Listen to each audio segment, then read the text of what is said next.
Another week, another sign of a flagging transatlantic relationship. At a major European gathering, France's president described US tensions as the elephant in the room. Poland's leader went further, saying the alliance's greatest threat comes from within. Is this the clearest sign yet a breakup could be on the cards? I'm Melinda Nucifora. You're watching Counterpoints.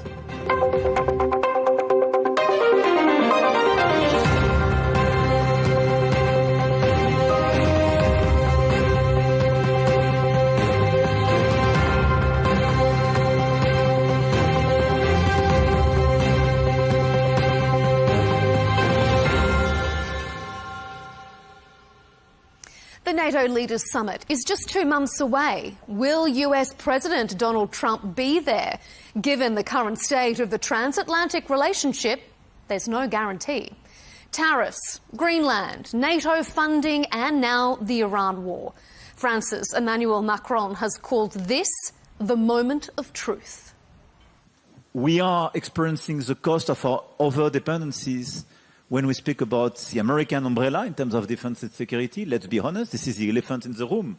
We cannot deny that some of the alliances that we have come to rely on are not in the place we would want them to be. There is more tension in the alliances than there should be. While Europe is grappling with the ramifications of its over-reliance, the US is dealing with allies it says haven't been reliable enough. President Donald Trump has singled out Germany in particular. And you would have thought they would have said, we would love to help you, but they didn't, which I think was a verse. And Germany, I mean, he's doing a terrible job. And he criticized me for doing the whole thing with Iran. The US will move 5,000 troops out of Germany. Not a great vote of confidence for a NATO alliance in crisis. Coming up, we'll ask, is the greatest threat to the transatlantic alliance coming from within?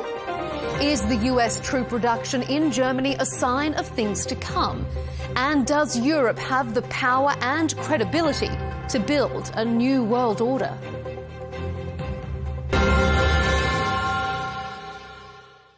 Joining this discussion is Cengiz Ferhat, a retired Turkish ambassador and diplomat. Friedrich Eriksson is here with us, founding director at the European Centre for International Political Economy. And rounding out the panel, Christian Tybring-Gjedde, a former Norwegian MP and politician. To all of you, gentlemen, welcome to Counterpoints. Well, it is perhaps an unfortunate fact of life that relationships have their ups and downs. The geopolitical relationship between the transatlantic alliance is perhaps no different. But it's questionable if there's ever been a rough patch quite like this one. Tensions with the US loomed large at the European political community gathering as they came together for a summit in Armenia.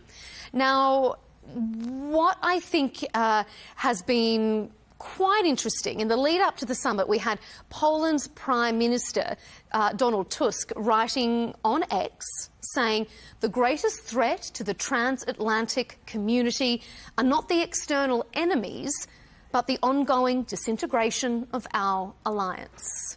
So, maybe, Friedrich, let's start with you. Is the greatest threat to the transatlantic alliance coming from within? No, I don't think the greatest threat is coming from within, but I think there are a lot of different factors in America, in Europe, that are pushing Europe and the United States further apart. And they are not being addressed in very good ways right now. And some of them are. I mean, if you look, for instance, at Europe's ability to invest in its own defense and its capabilities to defend itself against potential enemies, I think there is progress, but the progress is far too slow. And we're talking about far too long period into the future when you can have sort of a realistic scenario of Europe being able to defend itself in the future. But coming back to the question, there are a lot of factors that are pushing America and Europe away from each other. And right now, I don't really see any political appetite on either side in order to fix them. Christian, do you agree with that? Yes, I agree that there are many different things that is, let's say, slipping apart here. In the European side, you see here the Vice President of the United States, J.D. Vance, criticizing the development of European countries. It is all linked up to what they make America great again and the movement for Donald Trump and his, let's say, his desire to be the world police. In a way that is insulting his neighbors, insulting countries in Europe, not understanding that you have to build alliances in order to be effective and also be the king that he wants to be. So I think that they started out with saying that Canada should be a part of the U.S., then it was Greenland, and later on you had the developments of criticizing the different leaders of Europe. I don't think it's a good start on a presidency. But then again, the Iran war is a very different thing, I believe. Cengiz, what do you make of it? The transatlantic alliance, NATO, is the US undermining the ability of that alliance to operate effectively from within its own ranks? Well, I think when you look at NATO as an alliance, the bulwark, the core is the US, has been the US. The capabilities, the logistics, the background is the strength of the US, was the strength of the US. I think the US has been right since for quite some time now. It's been about 10 years that they've been pushing for the European pillar to share the burden. And they were quite right on that. And the Europeans, including Turkey, including Norway and others, we've delivered. We've started delivering. We've gone above 2%. Most of us are going to 3%. There are some, like Poland, who are pushing 3.5% of their GDP on defense infrastructure and spending. Now, of course, we've had these kind of crises before. You've had them in the Suez Canal crises. You've had them in the Iraq war, where all members of the alliance did not see eye to eye. So what we can see from Turkey, as we've been playing a little bit of a more neutral role in this issue, is that maybe the European pillar, the time has come for it to be a little bit more strengthened. And we believe it's correct that the Europeans are saying, look, we had nothing to do with this Iran war. What you're doing is wrong. You shouldn't bring us into it. And you didn't even consult us when you were going into this war.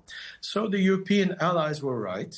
But the US, from its point of view, was also right in the sense that Europe depended, European Union member states mainly, depended, of course, Turkey as well. I include my own country in this.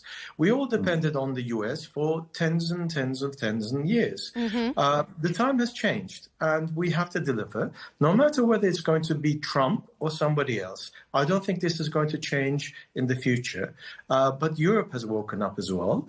But my take is that the European pillar within the NATO alliance needs to be strengthened. That's where I stand.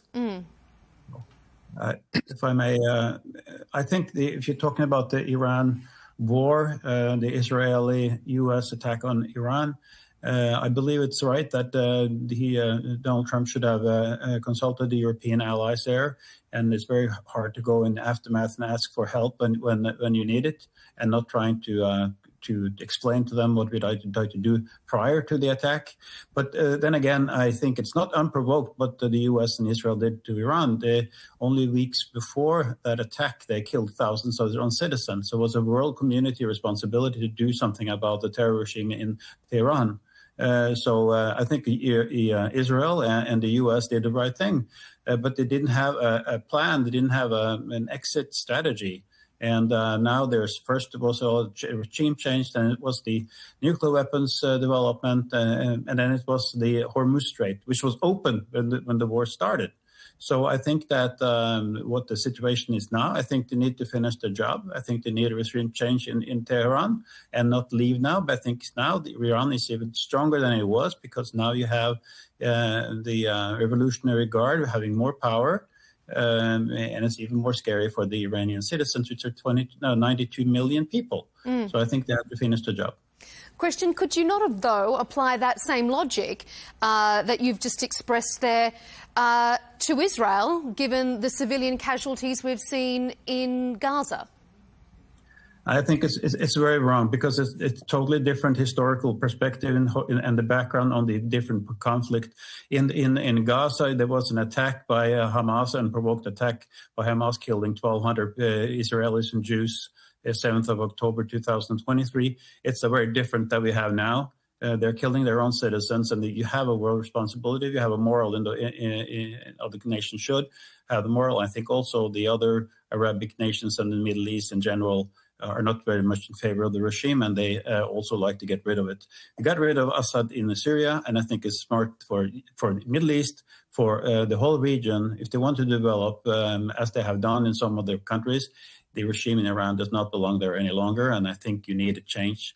It doesn't matter. It's not that the son of Shah is coming back. That's not very important, but you need to have a regime change, and the inheritance from Khomeini for 79, it had to go. Friedrich, I wonder if you can pick up on that. I mean, if Europe is saying, we weren't consulted, but this isn't our war, we're not going to come in when the US has asked for support with regards to Iran, well then, again, can't that same logic be applied to the US when it says, well, Russia-Ukraine isn't our war, so why should they have to come in and support Europe? And back to the transatlantic alliance, I think we have two different type of framework of thinking here. The first framework of thinking is that when we speak about the transatlantic alliance, we only talk about the defense of Europe. I mean, that's one way to think about it, the NATO arrangement. But I think a lot of people would also invest a different dimension to it, which is that we collaborate with the United States and Europe because we have a broader idea about how you police different aspects of state behavior around the world. And we try to have a common idea about where the threats are and to what extent these threats are going to have an impact on security in other regions, but also on our security at the end of the day. And I think this is where it becomes a problem for Europe, because every time now that we are talking about investing in the transatlantic alliance, what we're saying is basically America should help Europe to defend Europe and regions which are very close to the European border, for instance, the war in Ukraine. But when we begin to think about other type of conflicts and other situations which America feels more invested in Europe, Europe is basically running for cover. We have literally no policy on many of these things. I mean, you can take different positions on the Israel-Gaza war, but I think one sort of bleeding obvious aspect of it is that no European government, let alone the European Union, had a consequential position which allowed them to become an important actor in either trying to resolve the conflict or try to broker peace or try to achieve sort of a sustainable outcome that you can build on.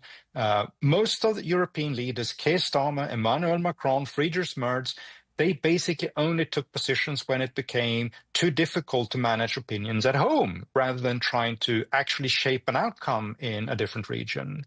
And it's the same thing when you look at other conflicts that America feel invested in and think they need to make preparations for it, that Europe is basically running for cover. So what do we think about Indo-Pacific developments beyond Iran? What do we think about conflicts in South China Sea? Well, you have to struggle a lot in order to sort of find any European leader who have a clear position on it and is prepared to invest military resources into it.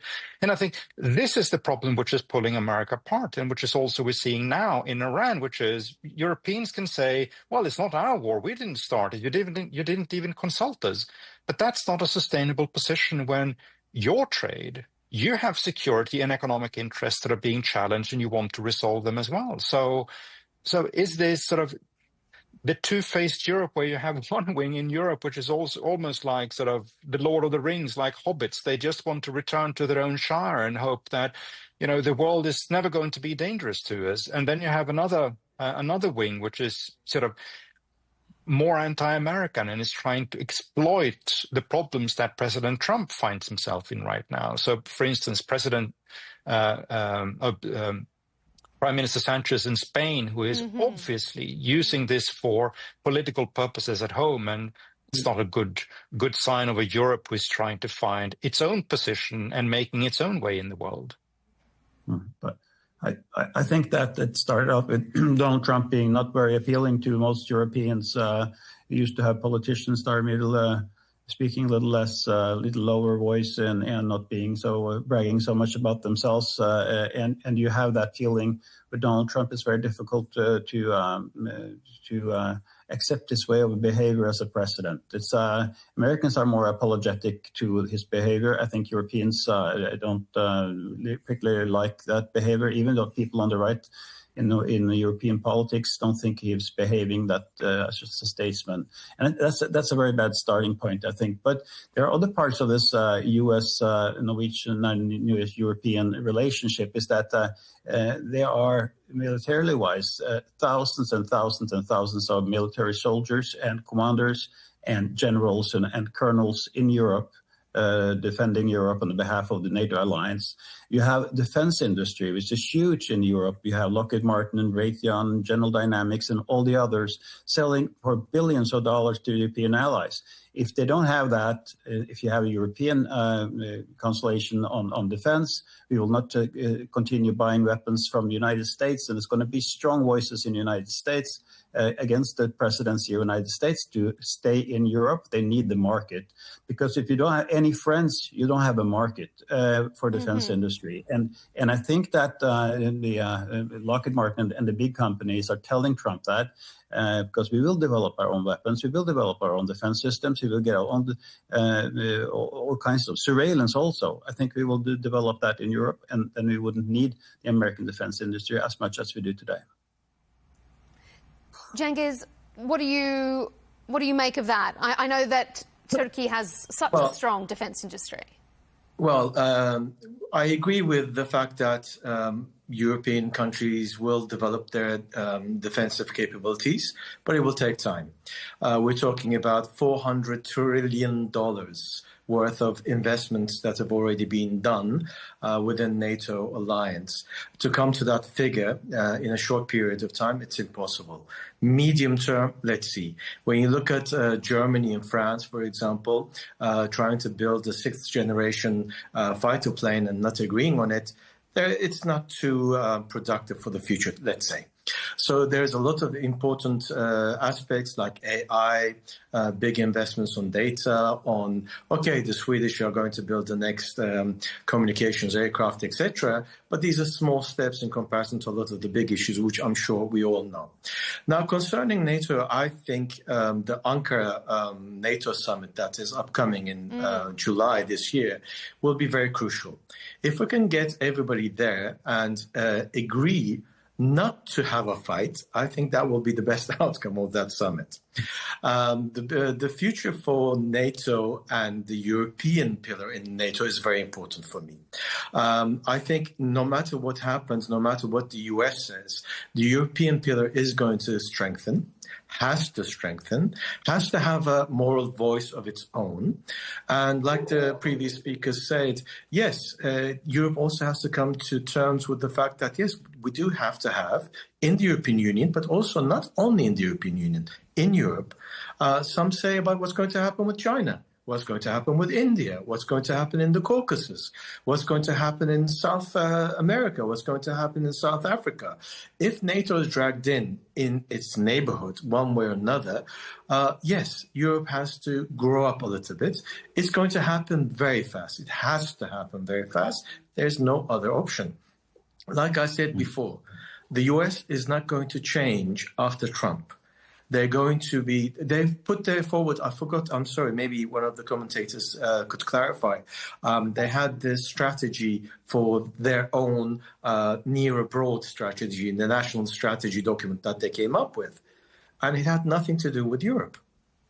Most of it was Central America, Latin America, and China.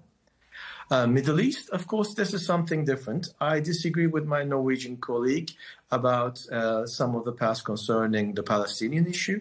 It goes way back than that. You know, you can't put 1.5, 2 million people in a cage and expect them to live honorably under moral circumstances. It's been a whole bloodbath. It's been a genocide. Europe wasn't there, didn't say anything. So I don't think we can start the whole narrative starting from the 7th of October, which I agree with was horrible, was a massacre. It was wrong.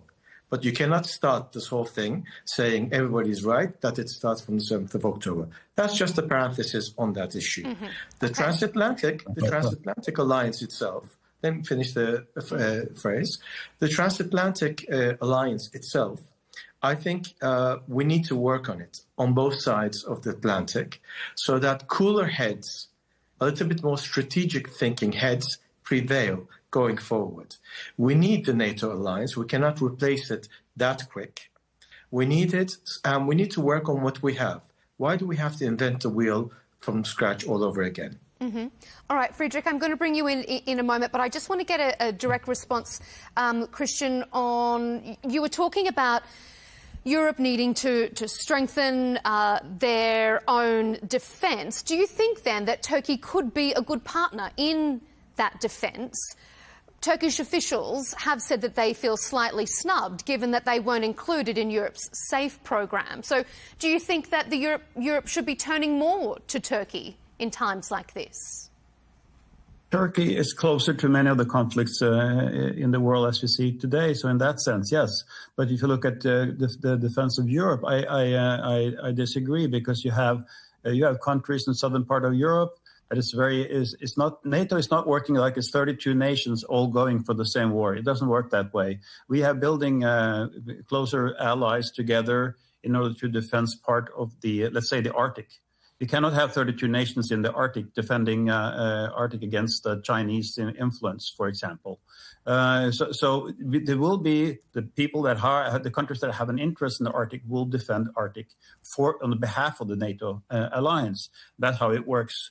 So this makes sense that Italy doesn't have the same interest than Norway in the Arctics, but you have the big powers like the US, China, India has an interest in the Arctic. And that's why the US will not get out of Europe, because they have an interest in itself to be in the Arctic and to be in a part of Europe. So the US will gradually go away from Europe, I think, but they will stay in areas where they have their own interest. And the ice is melting in the north, and it's going to be new passages for ships. So I think that the U.S. will stay there, but it makes no sense that you're going to have all 32 nations in the north. I think there has to be a division of labor within NATO, as it is today, actually. Cengiz, do you want to reply to that? Or will I get Friedrich's comments? No, I think this is one way of working. NATO doesn't usually work that way. Usually you have rapid reaction forces, for example. So if there's any sort of friction, then all NATO members who put their allocated forces, they go there. It doesn't matter if it's the Atlantic or if it's the Arctic. But you're right. Maybe these could be decided in the NATO Council and in the military committee. But I don't think it's who goes where. It's different alliances within NATO. That's not the way NATO works. But it could be one way of going forward. This all needs to be worked out going forward. One thing is clear. NATO has to change with the times. We don't live in what we used to live 2 years ago. That's for sure, or 5 years ago. So you're right. We need to find new mechanisms, but getting rid of all the mechanisms in just one go is not the way to do it. We need to alter what we have a little bit, adjust it to the current circumstances, and go forward strategically and logically. That's for sure. That's for sure. But I wouldn't say that Turkish troops wouldn't help the Norwegians. We might feel a little bit cold, but would be there. Friedrich, as Cengiz has just said, things are not the same as they were 2 years ago, 5 years ago. We've had the US announcing its troop reduction, 5,000 troops to be pulled out of Germany. Do you think that that's a sign of things to come? Do you think that that is a reasonable decision by the US? And the US had made it very clear that it was unhappy with EU commitments and support. So if the EU is unhappy about this, isn't that a diplomatic failure on their behalf to not prevent this from happening? So I do think it is a diplomatic failure on all parts. Even if I'm 100% behind sort of laying most of the blame at the doorstep of the White House and having an erratic president with little long-term thinking and understanding what and when and how you're going to need allies in the future. Even if I'm prepared to do that, I would still say that sort of this tendency among European politicians, even among chancellors and prime ministers, to make themselves into sort of the sideline commentariat that are sitting on the fence and commenting on this or that, what is going on in Iran right now. I find that to be sort of a horrible style of diplomacy. I find it horrible that someone like Friedrich Merz would be so liberal with what type of commentary that he was sharing with different German school classes in basically ridiculing what America is trying to do around. That's not what you do if you also trying to invest in a long-term relationship yourself. I think there's been many more cooler heads in Europe that have reacted with maturity and with a much higher degree of long-term thinking than Keir Starmer, Friedrich Merz, or Prime Minister chancellors in Spain. But I mean, coming back to my main point, which is, if this is a marriage which is about to end, responsibility will fall on both sides. It's not as if it's just one part who is breaking away here, and it will require that EU and EU countries are going to make strategic decisions both about shoring up their own capabilities, not just to defend themselves, but to be a capable economy, to be a growing economy, to be an open economy where also American businesses can invest and thrive. And of course, that they invest in trying to have much more of a strategic relationship with America, that they invest in public diplomacy and also in activities with the current administration. I mean, the situation in America is probably going to look a bit different after the midterm elections than they're doing right now. But it's still the case that America are reorienting its own position for the long term. I don't think the post-1945 environment is going to sort of come back at any time in the near future. We will have to find another type of accord and another type of basis for collaborating with America. So, and it is as much Europe's responsibility to develop that it is America's responsibility. Well, if I may, I was talking about J.D. Vance at the beginning, and I think he's an important person in this. He's not in militarily wise, but he came to the Munich conference a year ago and was saying that, which is actually something we should think about. He's saying that why should the United States save Europe when Europe doesn't want to save themselves? And that means that he will say, I can look out the window, and he was saying that it's like Africa in Munich. I know that it sounds like a racist thing to say, but that's actually what he said. And he said it face to face with all the European leaders sitting there listening to him. And that's his way of thinking. And he's saying that the European continent is in decline. But like America, you can just say they're just as much in decline as Europe is if you talk about that. But he's saying that we're going to make America great again. And that means great in the sense that you want to bring back their old glory days from the 50s, I guess. So I think that when he's talking about Europe being in decline, he has a point. But I think that is a much wider issue than just the militarily defense of Europe. I think it's a bigger issue. It's a cultural issue. It's a social issue. It's an issue of many things.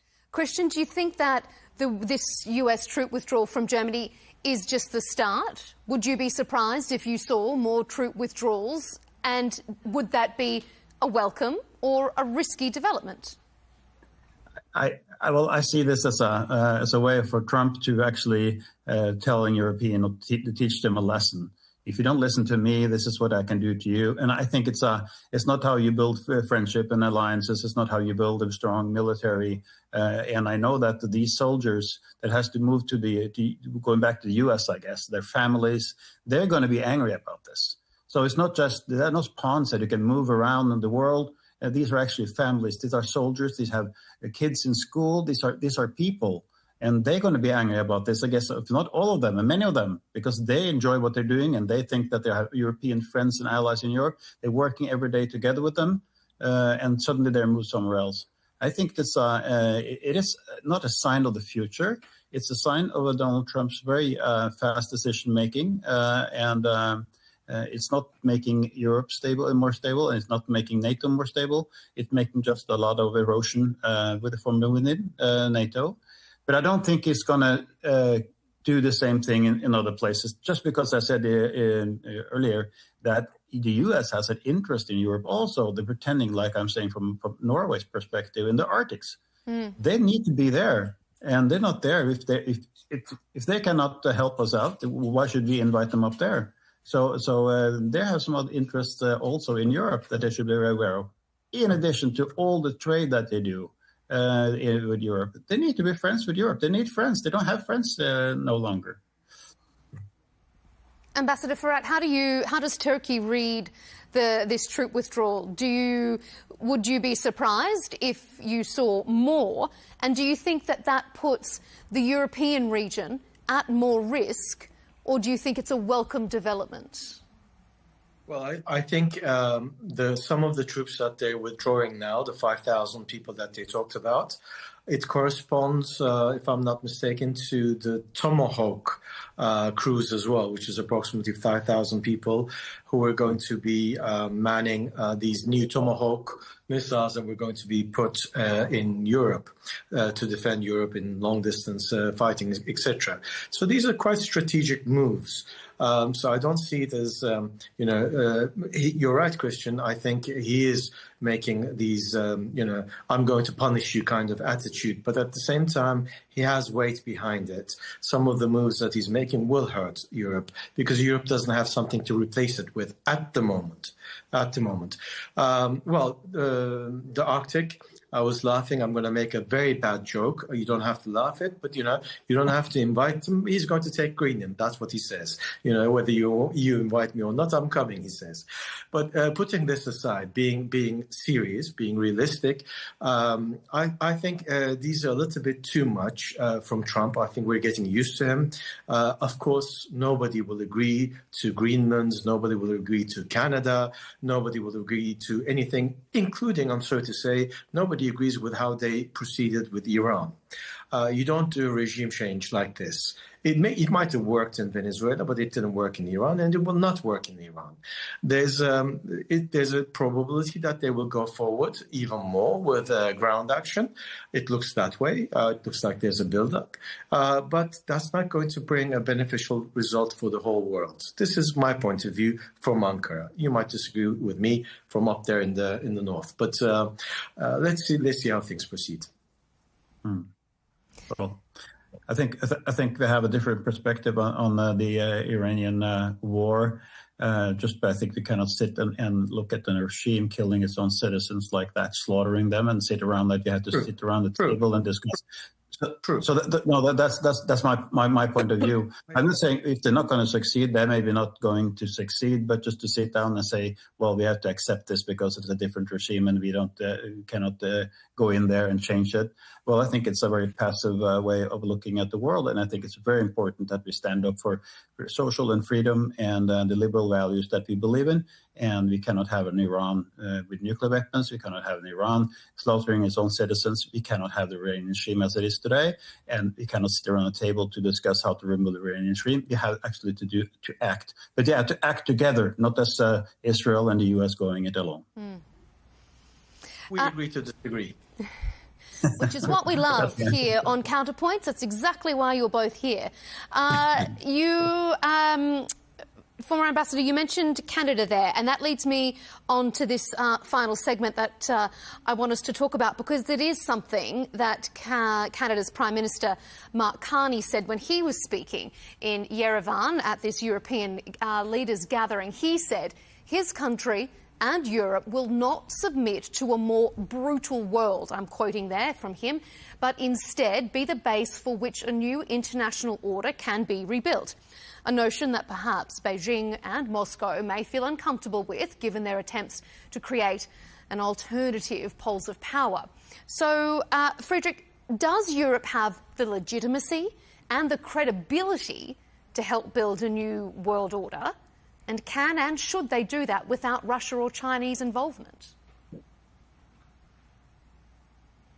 I mean, I think you can say that there is a degree of legitimacy and that there is a degree of willingness, but building a world order is not something you do on the basis of your morality or on the basis of your own political ideology alone. It also requires power. It requires money. It requires having capacities in order to establish institutions and rules that others also are going to follow.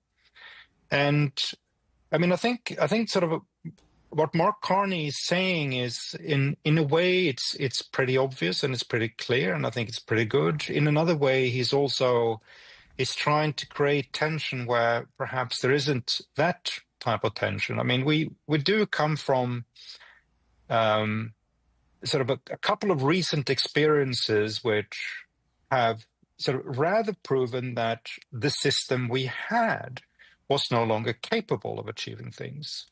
So again, I mean, we can be on different sides of specific wars and specific conflicts, but one thing we can say is that, for instance, in Iran, the JCPOA was never a sustainable solution to deal with the fact that the Iranian regime was acquiring nuclear capabilities. And if it is the rule, in the global order, that we don't want to equip political thugs with nuclear capacities, you need to do something about it. And we tried with different strategies and different solutions. They did not deliver desirable outcomes.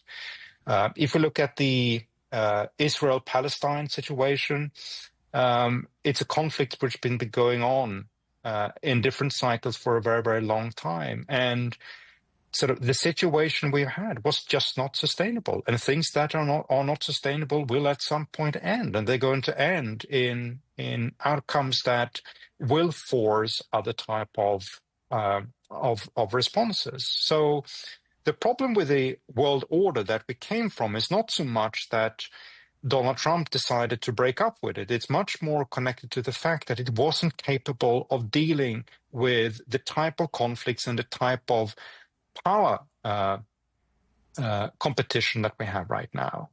Now we've seen in the past years a different model which has been attempted, and it's more sort of on 19th century great power type of thinking, almost as if you're reinventing German scholars in strategy and trying to take their ideas to the future. We've seen this with Vladimir Putin's campaign in Ukraine.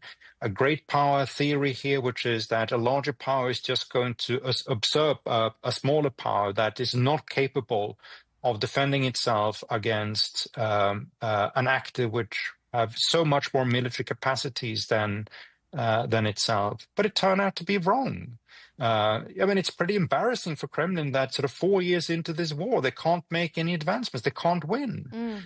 That doesn't really speak well for an alternative great power type of attitude to the world. I think it's the same thing we're seeing in Iran right now as well, which is Trump going against the Don Road doctrine that you had as headline for the conflict here today and decided to go for a war in Iran. And it turned out he's not capable of winning it.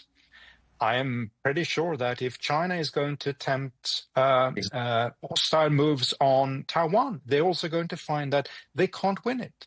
So, and that takes us back to sort of old order didn't work. These new strategies, even if they are revamped attempts at 19th century sort of great power thinking, they don't work either. So what is it that it can work in the future? And it's it's most likely that it's going to be sort of a less ideological, legalistic order of the kind that we were trying to build through the United Nations and a host of different international institutions, mostly after 1989. It's going to have more diplomacy. It's going to be more distributed with more powers that have capabilities to respond against hostile activities in order to keep something up. So that is probably where we're going, but it's going to take years, if not decades, in order to rebuild something like that. But I think this is what Carney is thinking about, and I think this is what most Europeans are thinking about as well. The only difference here is that they also need to come to terms with the fact that sort of when they are talking about the international order, and when Europeans like myself say we like the international order, it's partly because when we look at the international order in the mirror, what are we seeing? We are looking at ourselves, because it was an order which was based on sort of the outcomes of the Second World War, and it was basically an order trying to fix problems that existed in Europe. Now it's not going to be only that. It's also going to be many other things that a global order would need to deal with. And Europe needs to come to terms with that it's not going to be at the center of things anymore. Well, the new world order... Oh, sorry. Please. If I may just add on this, I totally agree with the previous speaker. We can also start talking a little bit about middle powers. I'm surprised you agree, actually, because your president says the world is bigger than 5. So, but that's I don't have to be a parrot of my president. I'm an ex-diplomat. I don't work for the government. Now, concerning the middle powers, for example, you look at India, you look at Brazil, you look at Turkey, you look at South Korea, you look at Japan. There are many, many, many more powers. Iran is one of them. Look at what's happening in the Gulf now. I mean, there's the UAE coming out of OPEC, for example. You can say that the UAE, Saudi Arabia, these are middle powers as well in their own right. Egypt is. And as Friedrich, if I'm not mistaken, you said, it's no longer 1945. It's no longer America and Eurocentric anymore. The global South has many middle powers. Asia Pacific has many middle powers. Latin America will produce, like Brazil, middle powers.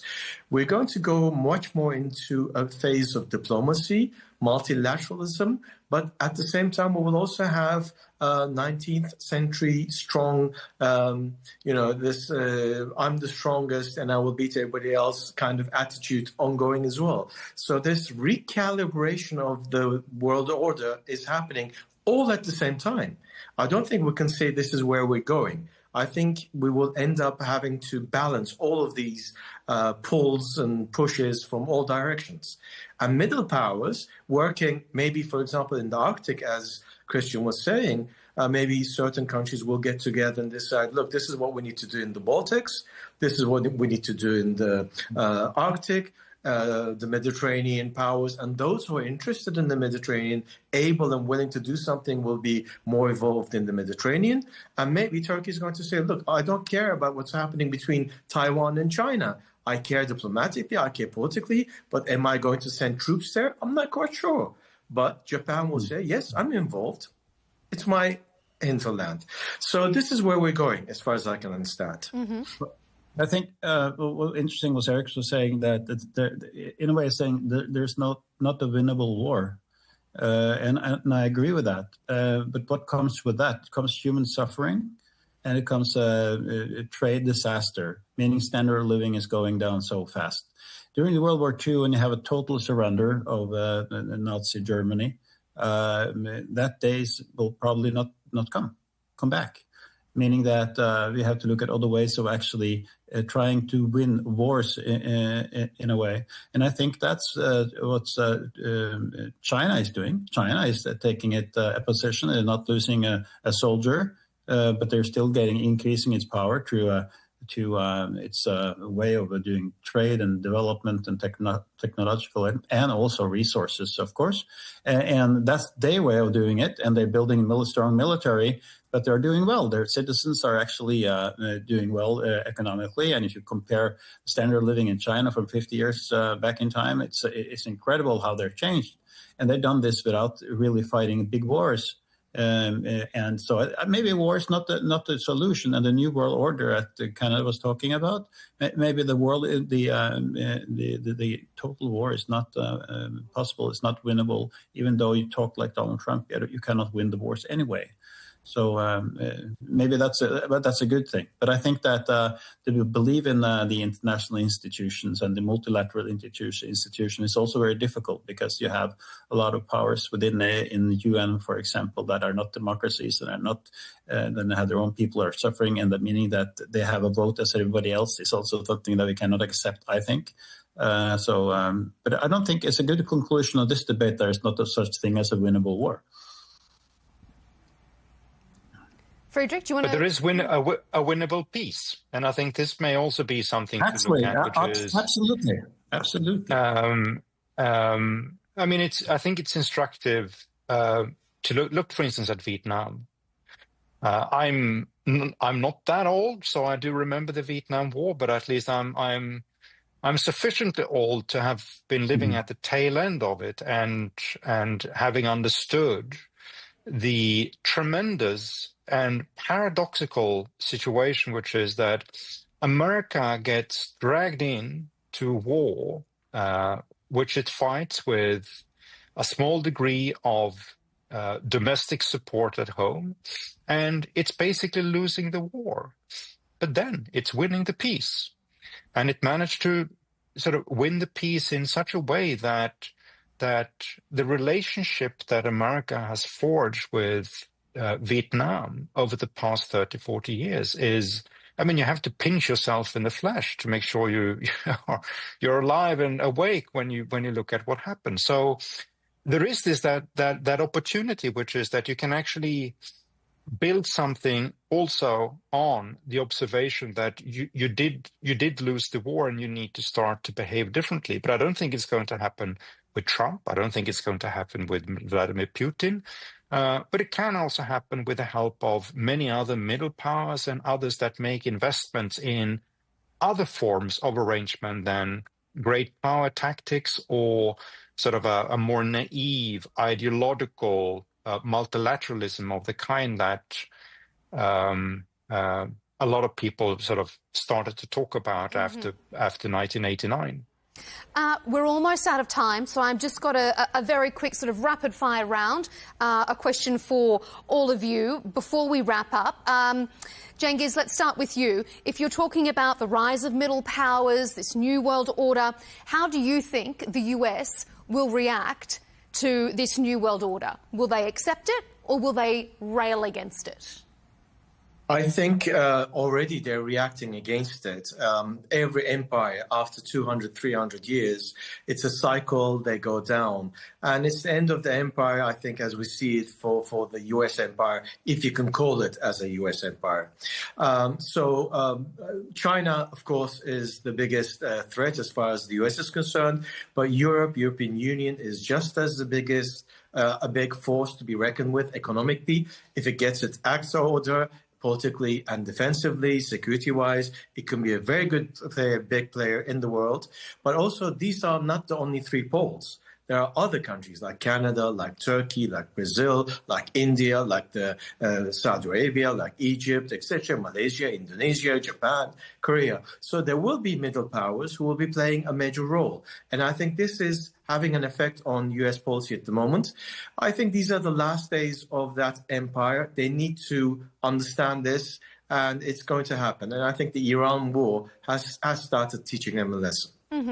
Christian, is this the last days of the US empire, for perhaps want of a better term? Will they accept a new world order, or will they rail against it? I think the best way for the US to win this is to win the trade war. And the trade war is more important than the military wars, I believe. And how do you win the trade war? You need to have good educational institutions. which Trump is challenging in the U.S. I think that you need to have people that grow up and are very reflective of the world they live in and have the technological expertise, and that doesn't grow on trees. So you have to actually work on that to get the people who can actually educate their citizens. And I think that you cannot only have military might. You need to have the human capacities and the human might through all the education that you need, and also you need to have the new powers like the minerals and the chips and so on that you need to actually to make the trade works. So I believe in the future. If you believe in trade and you actually protect trade, multilateral trade, I think it could be a good world. Mm-hmm. All right, Friedrich, round us out. Your opinion? So, I mean, I never really bought into the concept of America as an empire. It is a republic if you can keep it. We should remind ourselves of that, since we are celebrating the 250th anniversary of the Declaration of Independence now. And if you look throughout that period, I mean, there's been sort of a lot of turbulence in U.S. strategy, in U.S. orientation, in its thinking about itself and the rest of the world.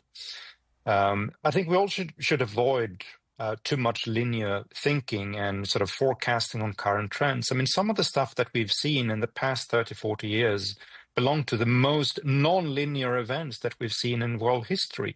The collapse of the Soviet Union, the rise of China, for instance. I mean, these are immense developments that have happened that you just couldn't have predicted them on the basis of linear trends.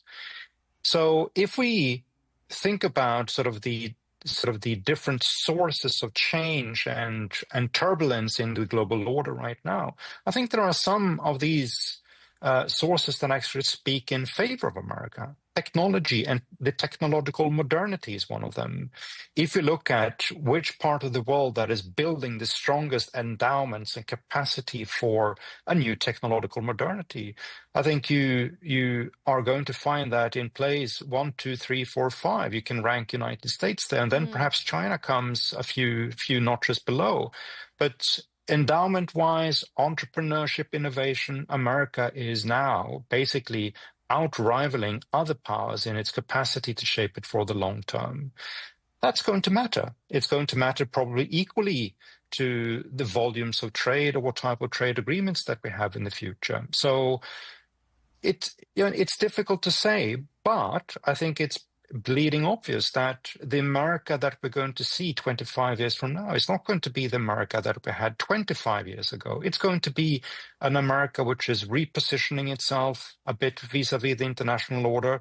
If it will be sort of J.D. Vance type of isolationism, it will be great power thinking a la King Donald Trump, or if it will be more of a neoconservative Marco Rubio style policy, or if it be sort of a democratic isolationism or internationalism, we don't know. But it's the fact that we're talking about so many different scenarios for the future suggests to me at least that we have so many sources of frictions and turbulence that it's just difficult to say. It is, but it has been such an illuminating panel to have all three of you, such big thinkers, coming together. We really appreciate your time. It's been wonderful to have you all on Counterpoints. Cengiz Ferhat, retired Turkish ambassador and diplomat. Friedrich Eriksson, founding director at the European Centre for International Political Economy, and Christian Tybring-Gjedde, former Norwegian MP and politician. Your opinions are very valued. Thanks for being on Counterpoints. Your viewership is always important to us as well. Thank you for tuning in to this episode of Counterpoints. Keep up to date with our latest debates and interviews by subscribing to Al Arabiya English on YouTube, and of course follow us across X and TikTok. We'll see you next time.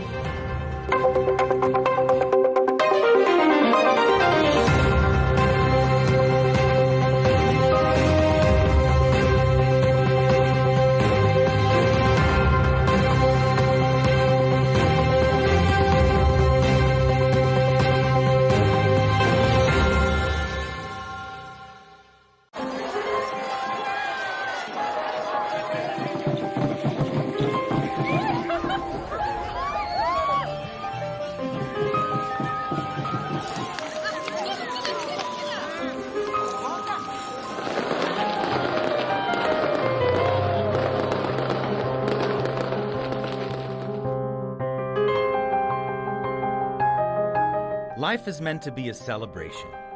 Wise is the person who finds a reason to make every day a special one, said the professor and writer Leigh Ann.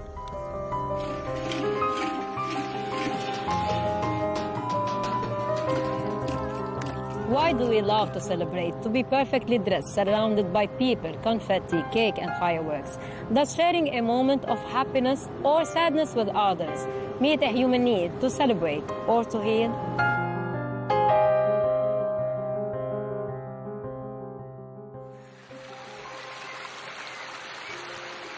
Since the beginning of time, humans have feared everything great around them.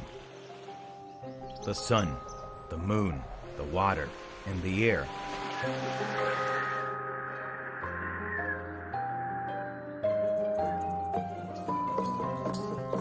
Yet as they grew familiar with these wonders, they began to celebrate them in their own ways, seeking joy wherever it could be found. From these, they discovered reasons for happiness and turned each reason into an occasion. So came a day for flowers, a day for the new year, and another for spring, which Egyptians call Shaminissi. And for summer, the French invented a festival devoted to music.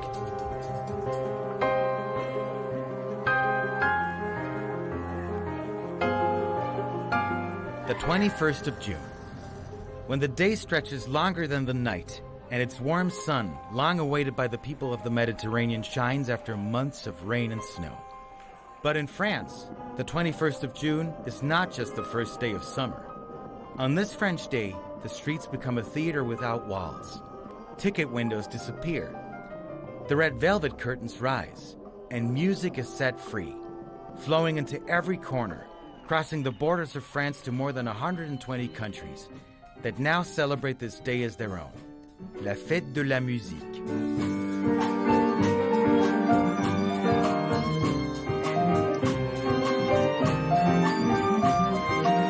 Donc le 21 juin, so June 21st is the first day of summer, and so people want to go out. The weather is warm, especially in Europe, and they need to celebrate. To party, they need music, because without music you can't party. And the idea of turning the first day of summer into a music festival was a brilliant idea that was simple but at the same time clever. And so when people go out, they need music, the music that makes you dance. Even if you don't want to dance, you dance anyway and celebrate this festival until the next morning. Time passes very quickly because there are musicians playing for free everywhere. Even the greatest musicians in the world who come out into the streets, sometimes even grand pianos, philharmonic orchestras, and everything. Everyone plays for the population. There is never sad music on June 21st because it's a day of joy. We must celebrate summer. C'est une journée de joie. Il faut célébrer l'été.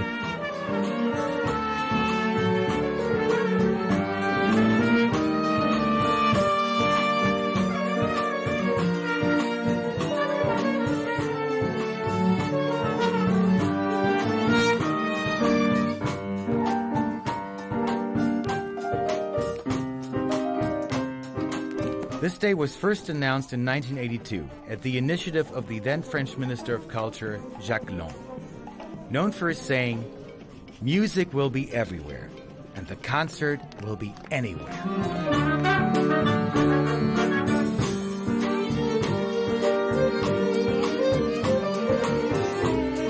We cannot live without music. To celebrate, we need joyful and danceable music. For a romantic situation, we need romantic music. And so music has existed since eternity. Since cavemen, we have been making music. We love to dance and celebrate. If there is no music in our life, we cannot live. Once someone asked me, if you go to a desert island, who or what do you take with you? I take a musical instrument with me. Toi, oui, je prends un instrument de musique.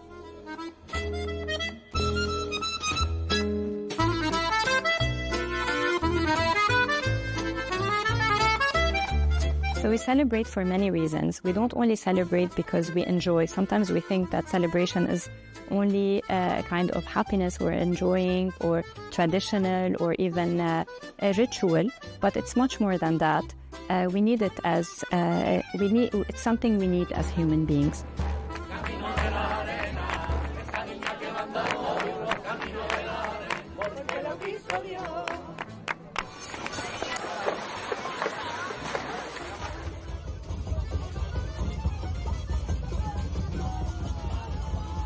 So humans are social beings that have gathered around since a very long time. And from early on, we are part of a group. So it starts from the family, and then socially, and then it widens to a wider community.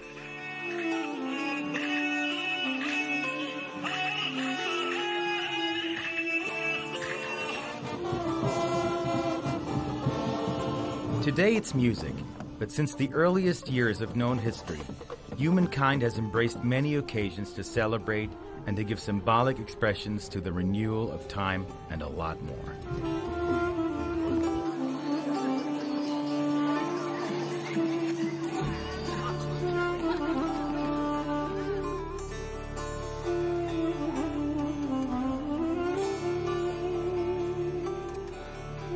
In the ancient rich land of Mesopotamia, the Sumerians and the Babylonians created the new year with the Akito festival around 4,000 years ago. Celebrated in April, it symbolized the start of the agricultural season and the renewal of life.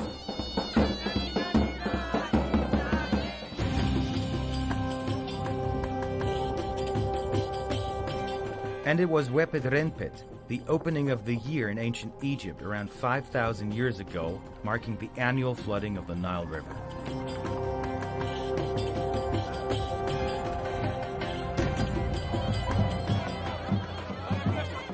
Not far away from the Nile Valley, Persians and Kurds were and still are celebrating the Nowruz, one of the oldest festivals that have continued uninterrupted to the present day. It begins with the spring equinox, symbolizing the renewal of nature.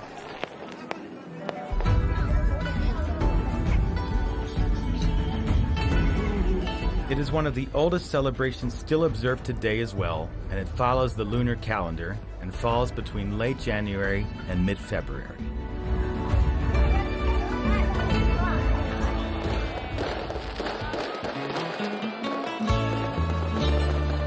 The new year did not begin on January 1st until the time of Julius Caesar. In Roman civilization, this represented a historical turning point, as the year had traditionally begun in March. Julius Caesar chose January 1st in honor of Janus, the god of gates and beginnings.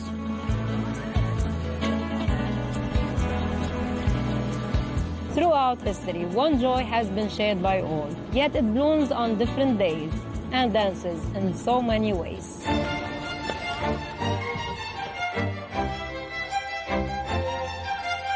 In 1162, the Venetian festival was established to commemorate the Republic's victory and soon evolved into an annual tradition.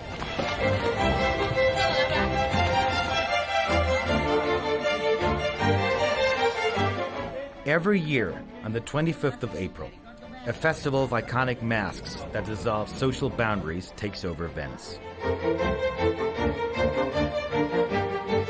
It allows people to express themselves freely and transform the streets into a vibrant stage filled with history, culture, and celebration.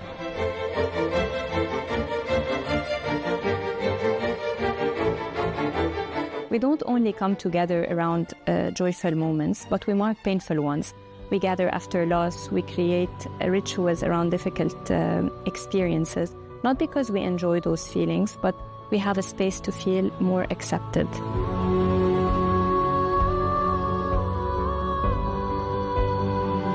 It connects to something deeper, our need to belong. I'm part of this, so I can say that I share this with others. So celebration is not just about tradition or about a ritual, it's also a human way of creating a connection, of reinforcing our sense of belonging, and of turning what we go through into something meaningful together.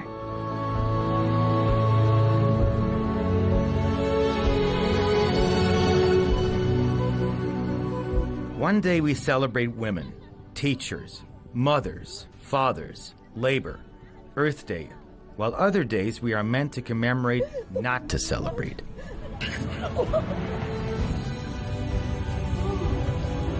A day for refugees, for food and for peace? Do we highlight even what hurts?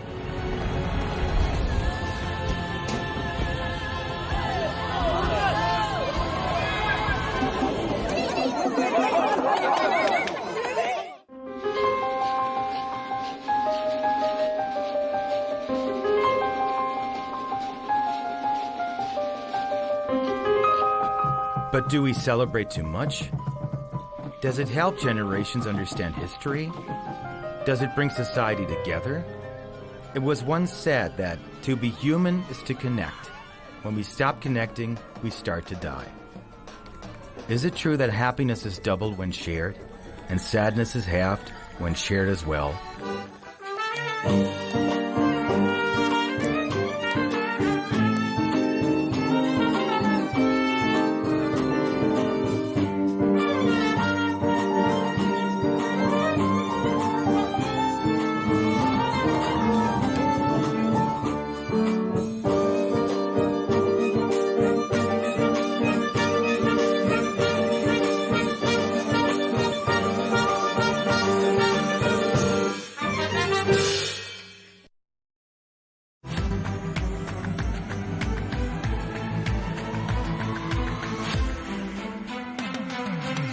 Africa is at a crossroads. Amidst vicious global competition, Africa must forge its own path and secure a place at the table. In May 2026, Africa's business and political leaders will unite at the Africa CEO Forum Annual Summit to set the course for the continent. Join us and shape the future of Africa. Al Arabiya English, your media partner.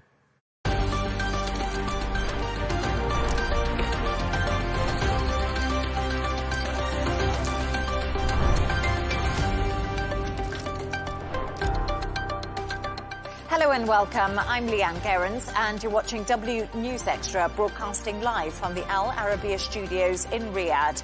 These are our top stories.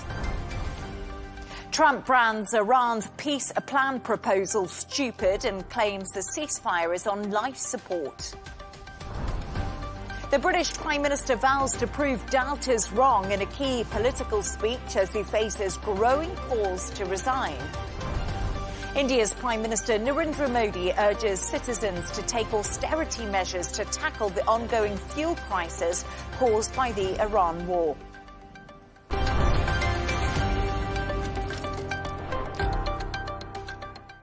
President Trump has called Iran's peace proposal stupid and believes the ceasefire is on life support. It comes after Tehran rejected America's plans, saying if it agreed, it would amount to a surrender to the US president's excessive demands.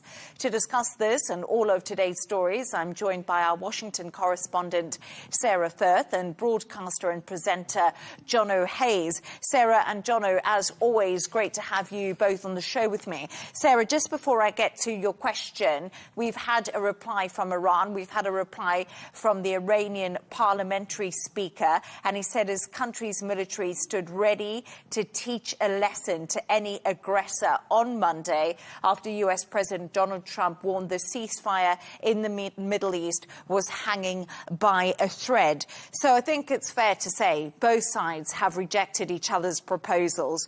Trump has said the ceasefire is on life support.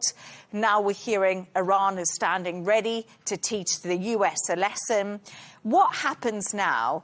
And it just feels like we're on Groundhog Day. We've spoken about being in the stalemate for so long, and it almost feels we're back to square one.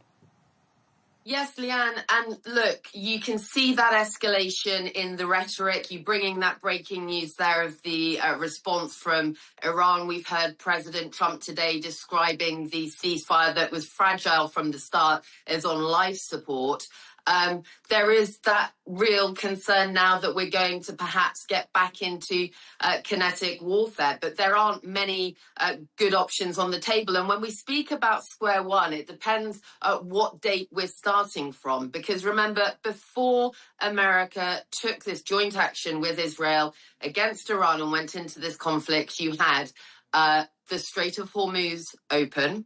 You had Iran, yes, considered by the intelligence community here in America and by successive US governments as a threat to American interests. But they launched Operation Epic Fury, saying that was at the beginning of March, saying that it was a broader campaign to eliminate what the White House called an imminent nuclear threat. Now, there has been no public evidence given that we've been able to assess as yet that proves that claim by the administration. And just to take viewers back one step, Leigh Ann, remember last year in 2025, you had the administration launching Operation Midnight Hammer. That was June 2025. Now, Secretary of Defense Pete Hegseth, he said at the time, and I quote, "We devastated the Iranian nuclear program." Then, fast forward to this year in March, you have Operation Epic Fury launched. April 8th, the White House declared Operation Epic Fury had met its objectives. And the Pentagon and Secretary of Defense Pete Hegseth said that the unrelenting military action had helped accomplish all goals. Secretary of Defense Pete Hegseth, every single objective met. And so you have this fragile ceasefire now. You have the focus on the Strait of Hormuz. And Leigh Ann, to give you a sense of some of what's happening here at the moment in terms of questioning, this Strait of Hormuz crisis was not unforeseeable. The Wall Street Journal reported that before this conflict started, Operation Midnight Fury, Operation Epic Fury, the General Dan Kane had actually warned the president of the risk that the Iranians would do exactly what they have done, mining the strait, preventing ships moving through the world's energy choke point. So there is reporting on record of prior warning. And actually, General Dan Kane on record himself has spoken about the American ability to escort vessels. And he spoke about that right at the beginning of March. I think it was around March 10th, saying that they'd be looking at all those different scenarios. So it's clear that this was in discussion for some time. So back to square one, I think square one, if we say before this latest Operation Epic Fury, we were talking diplomacy, we were talking deterrence. Now we're in a very dangerous position where we're looking at, once again, escalation with all the threats that that brings to Gulf states neighboring Iran, and with all the risks that brings to the service members, Americans who are overseas serving, and to all the risks that brings for the Iranian civilians. And the Strait of Hormuz still would not be reopened. It's absolutely fascinating, isn't it? We're talking about this and we almost feel like we're in the same position. And what I also found something that was interesting today when I had a look at this, Trump says Iran said the US can have nuclear material, but would have to take it out themselves. And like you said, when Midnight Hammer happened, a lot of that nuclear material was buried. So in many respects, back to square one in finding that enriched uranium and taking it out of Iran. So lots of questions. But Jono, we talk about the Strait of Hormuz. It's still closed. And actually, in some of Iran's proposal demands, there were 5 demands. And one of them was recognition of Iranian sovereignty over the Strait of Hormuz. But when we look at the cost of oil, it's risen again today. What kind of pressure is the US facing both domestically and internationally to get the Strait of Hormuz open, not necessarily to end the conflict? Again, I think, Leigh Ann, once the markets are back trading once again, we'll probably see a rise in the price of oil again, because it climbs very quickly. And that no longer means that it's a geopolitical story, it's an economic story, and that affects everyday, ordinary people, even where Sarah is in the US right now and across Europe and across the Gulf states as well. So that jump in Brent crude today, I mean, oil is trading well above pre-level conflict as well. So we know that that's been a thing for a while.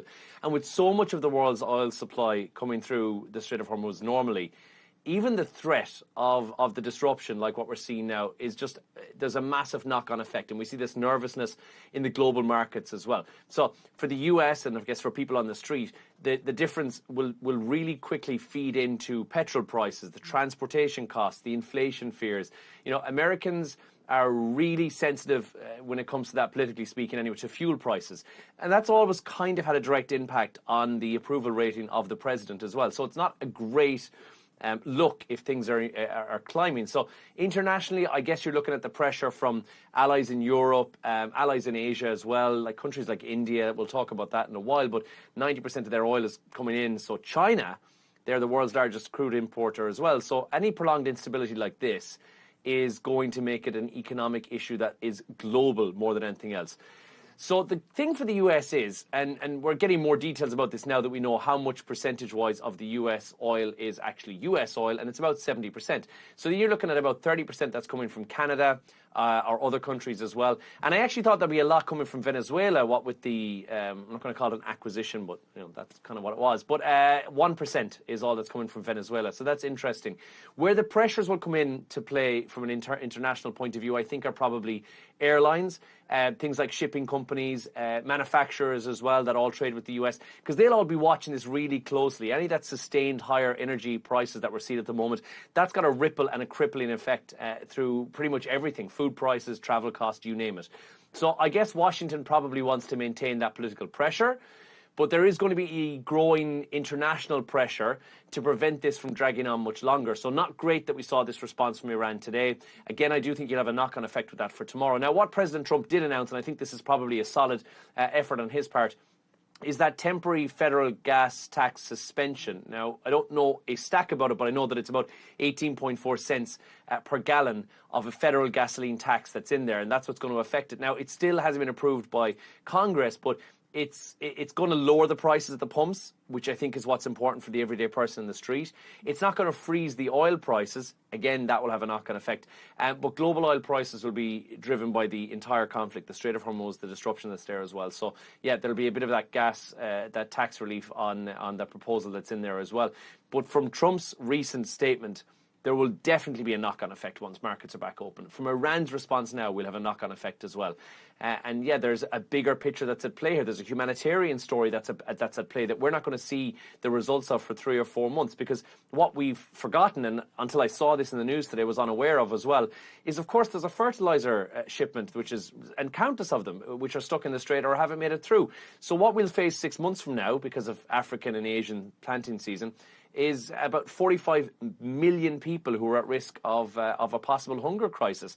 So the far-reaching ramifications of the blocking of the Strait of Hormuz is not something that we're just seeing now. It's something that we're going to see 6 months from now, when this is going to have a knock-on effect. So yeah, it's weakening, it's destabilizing for the entire world, not just for the region at play and who are the players in this game.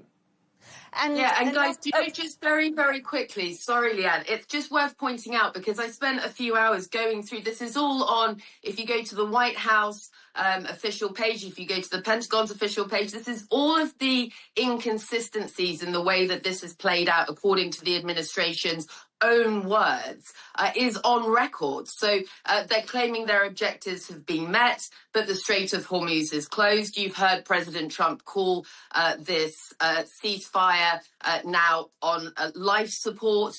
But we're at a situation where, like Jono said, there is a humanitarian impact to this that goes far, far beyond the United States and the immediate region. And this is all something that was not in place before America and Israel decided to take this action. And according to that Wall Street Journal reporting, that the president and the administration and the Pentagon had previous warnings about. So how did we even get here is a question that the administration is going to be getting put to it right now. But we have seen those inconsistencies in their answers and about what has happened and why on their own record, there for all to see.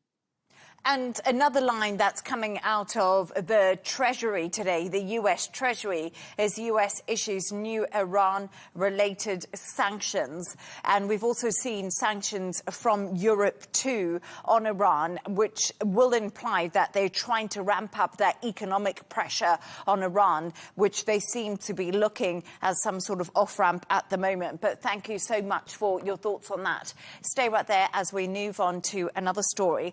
And the British British Prime Minister Keir Starmer has vowed to prove his doubters wrong amid growing calls for him to resign, including from MPs within his very own party. Although one backbench Labour MP, Catherine West, who was threatening to trigger a leadership challenge after the local election results last week, has now backed down. Earlier, Starmer addressed concerns about his position at number 10. So, Jono, we are in an interesting time when it comes to UK politics. And I always think every now and again UK politics can be a bit boring. It's definitely not boring at the moment.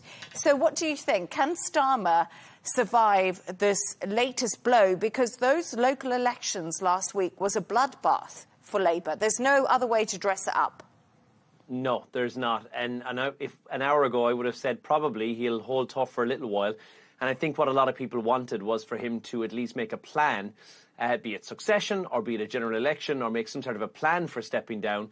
But it seems the echoes are out there this evening that he may not survive this. There's rumours that are swirling around Westminster that are becoming much more serious. There's a lot of speculation that he might consider resigning as early as tomorrow if the pressure that's there at the moment from inside the party is spiraled. So I guess it's a really uncomfortable political period for him. It's been that for a little while now, hasn't it? And so he's facing this challenge, like you mentioned. Now, she has backed down, but complete nobodies, like politically speaking anyway. Catherine West just came out of the woodwork. Nobody knew who this lady was until Saturday. And then all of a sudden she's publicly saying, Keir Starmer, I want to take you out. Now, she would require, I think it's 81 of the MPs to get behind her on that as well. But 60 have already said that they've kind of, they would be happy to have a vote of no confidence in Keir Starmer as the leader. So she potentially triggered this leadership challenge. She's not obviously a runner, nor is she going to be the next Prime Minister, that's for sure. But what she is saying is what a lot of the of her colleagues are saying, that new leadership is needed. Those local election losses were not just significant, and they weren't isolated. It's not setbacks. That's massive. That's huge. It's the concern that I think we've seen for a long time, and even inside Labour itself, as to whether Starmer is actually connecting strong enough with the voters. And I think this local elections, which never get this much airtime, this really proves that he's not. I mean, he's really about as popular as the hantavirus at the moment. The vote shows this as well. The tally shows that around 40 more Labour MPs are saying, just step aside, let's just look at an alternative as well. And I think that conversation's been had publicly, not just in the corridors of Westminster now as well. The losses, I guess, are damaging enough, but a lot of voters are just unclear about what Labour now under Starmer stands for. I mean, they don't want it just to be the Conservatives anymore. The UK needs something else, and I think that's very much what you saw here as well. Even when you see people who overwhelmingly voted for the Greens, which I guess is the next best thing to spoiling your ballot, is it? But they've historically never had a good election. And the British public said, we want change, and they want it badly as well, which is why we've seen this massive swing goes towards reform as well. But, I mean, taking a risk on the Greens, imagine, it's crazy. At the same time, Labour knows that removing another leader, I think, is probably going to make the party look chaotic. They've had the worst look. They've had years of trying to rebuild the stability and credibility that they just kind of have lost. So I thought that in the short term he would stick around. I think politically now he needs to show a strong leadership, a clear policy and a direction. He needs to reconnect more with working class voters. And if he's not able to do that, then yeah, I think potentially we could see him step aside. I don't think he's going to last through to the next election cycle. But I did think he'd make it to the weekend. But I might need to swallow my words on that, and we'll see what happens tomorrow. We are hearing from Labour sources that Keir Starmer is going to resign tomorrow. And the reason for that is he's having that cabinet meeting tomorrow. So he's meeting his cabinet. And as I'm talking to you, we're getting more and more MPs who are coming out and saying Starmer can just not stay. He has to go. Let's look at the numbers. 1,500 councils, Labour councils in England lost. That's a huge amount of people who work for the Labour Party. And Reform won those local elections. They were 1 million votes ahead of Labour, who came second. I think those votes speak for themselves, and that's what a lot of people are saying. And what's concerning is Keir Starmer just is hanging on by a thread, as you say, Jono. But do you think, Sarah, these rebel Labour backbenchers have enough backing to start revolt? Because we always see these numbers tick up, but I don't know if you remember Boris Johnson, Sir Graham Brady, all of that. They had to trigger that leadership contest. They went into those votes and they had to vote secretly, and then it took months to happen. So where are we? Yeah, it's all very complicated. And just for international viewers, look, it's different by party as to how many. There's not a magic number of MPs, as you correctly said, Leigh Ann, that will trigger a challenge. I think in Labour's case, it's 81 MPs to officially trigger it in this instance with this government. But look, I mean, I thought it was funny, you know, Jono sort of saying perhaps he'd thought Starmer might make it beyond the end of the week. I was going to say I'm not sure he'll make it to the end of our broadcast, because where we are now is reporting that the number of MPs calling for Starmer to go has risen to 60. So 60 Labour MPs, that's according to UK reporting, UK media reporting. They've explicitly called for Keir Starmer to resign or set a timetable for his resignation as Prime Minister. So remember, 81 Labour MPs is that number to trigger the call for a leadership contest. You've also had, just in the last 10 minutes or so, Labour MP Melanie Ward has announced she's quit her position as Parliamentary Private Secretary to Deputy Prime Minister David Lammy. In a statement shared on X, Ward has said Keir Starmer did important work as Prime Minister, but adds that the message from last week's election is clear. Our country, she says, faces enormous challenges, and we need a Labour government that can deliver the scale of change that this requires. It is clear the Prime Minister no longer has the trust and confidence of the public to lead this change. Now, that might be coming from the ministerial aide quitting, but as we know, Leigh Ann, and as we've seen in past controversies before involving prime ministers, it's not just about the numbers. It's about the pressure mounting. It's about the way that these things can accelerate. It's about exactly what you heard in that statement, the loss of trust. And just a quick side note, the Reform Party, Nigel Farage, and President Trump, there are some very interesting connections there. Nigel Farage, of course, knows President Trump. And there is a lot of very interesting reporting that shows that the Reform Party have basically taken a leaf out of President Trump's MAGA playbook. And it seems to be paying off. And we must remember Nigel Farage was the man who many people say actually won Brexit. It was because of him that the UK Brexited from the European Union. So Nigel Farage has a lot of skin in this game when it comes to reform. But just a final thought, Jono, I was thinking about this when I watched Keir Starmer's speech a little bit earlier. There was one thing in that opaque speech he didn't talk about, and that was illegal immigration into the UK, which is one of the biggest, hottest topics when it comes to voting in England, and one of the things that people are most concerned about. And he completely ignored this. And as we know, this is something that Reform has campaigned on. So I think this is, again, where Keir Starmer has misread the room when it comes to his political stance. He hasn't got a finger on the pulse in terms of the everyday man, and he's completely clueless about it. And that, I think, is a testament to where the leadership is falling down right now. It's one of, as he said, one of the #1 voter issues that exist in the UK. And when Keir Starmer is pushed to call on this, he didn't mention it. In the one opportunity he had to mention something like that. And that does nothing, it does zero favours for Keir Starmer. In fact, what it does is indicate once again that he is not the person who is there to lead the government. And I think the more we see of him doing these public speeches, I think he does himself a disservice more than anything else. And, you know, we sat by this morning for 10 o'clock UK time this morning when he gave that speech as well. And I think people had high expectations and high hopes. I think if we get another one this side of Friday, it will be a goodbye and thanks, I'm out of 10 Downing Street more than anything else. And I think that's probably inevitable. I just thought he might have had a little bit of longevity to get through to the weekend, or maybe another couple of weeks. But I think that any glimmer of hope is kind of firmly out the window on that one now, and it's only more evident after watching back the transcript of that speech. Yeah, and guys, you know, we're in the middle of Britain's pretty heavy involvement in the conflict. Although they've not directly joined the US-Israeli direct action. They formed part of this, European contingent. They've sent out HMS Dragon to the region. Our forces, Starmer and Labour have trodden a very fine line when it comes to their remaining in that supportive defensive role and getting actively dragged in to a war. But the situation remains that Britain has sent out serving members on the HMS Dragon and in other areas. If that ceasefire around the Strait, if Iran fires on any of the boats that the British contingent are protecting, they would be engaged in kinetic war. So, what a time for a leadership contest, perhaps, and for the UK Prime Minister to go. It's just, as you said, Leigh Ann, not boring times. I don't think Donald Trump will be too sad to see the back of Keir Starmer.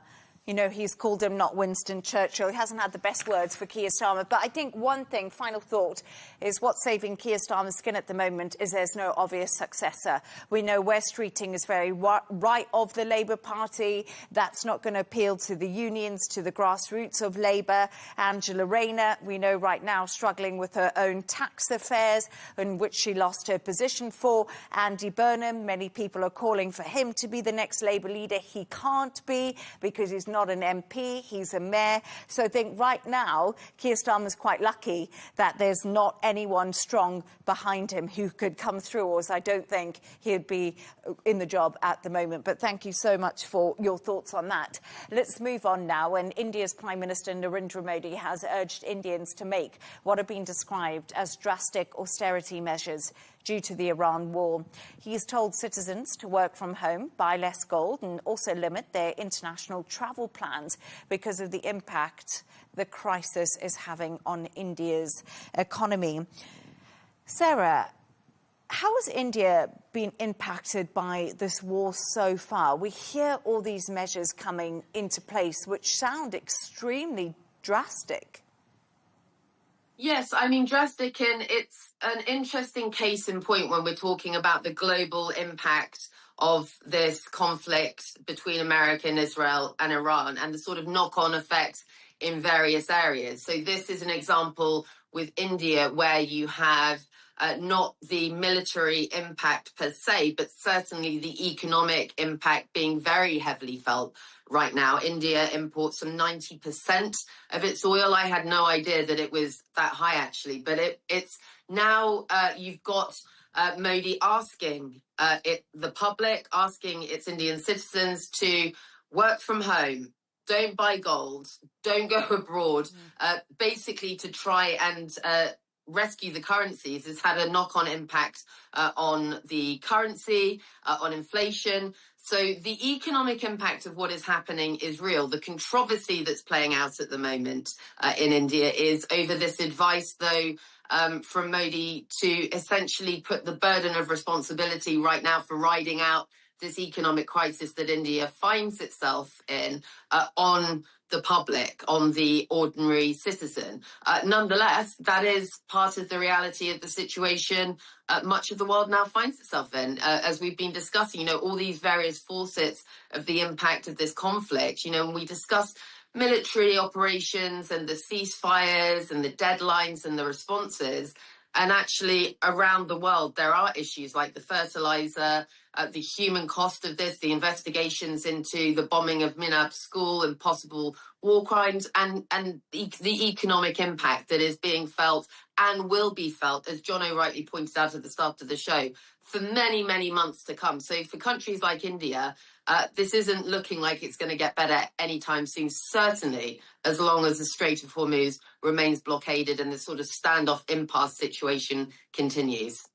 Almost feels like COVID measures back in place. And people in India, the critics are saying, are we ready for those work-from-home measures again after all these years, even though we managed to do it during COVID? But, Jono, we also heard today that Narendra Modi, of course, the Prime Minister of India, will be visiting the UAE and Europe. And this will be at the end of this week, because obviously the BRICS summit is being held in New Delhi on Thursday and Friday. What is he hoping to achieve, Narendra Modi, on this 5-day nationwide tour he's going to embark on? I think the whole idea behind it, Leigh Ann, is he's, well, for the European leg of it anyway, it's all about economics, isn't it, more than anything else? It's a bit about diplomacy, but it's positioning India. It's doing something that Narendra Modi has done very well, and this is why he's so popular.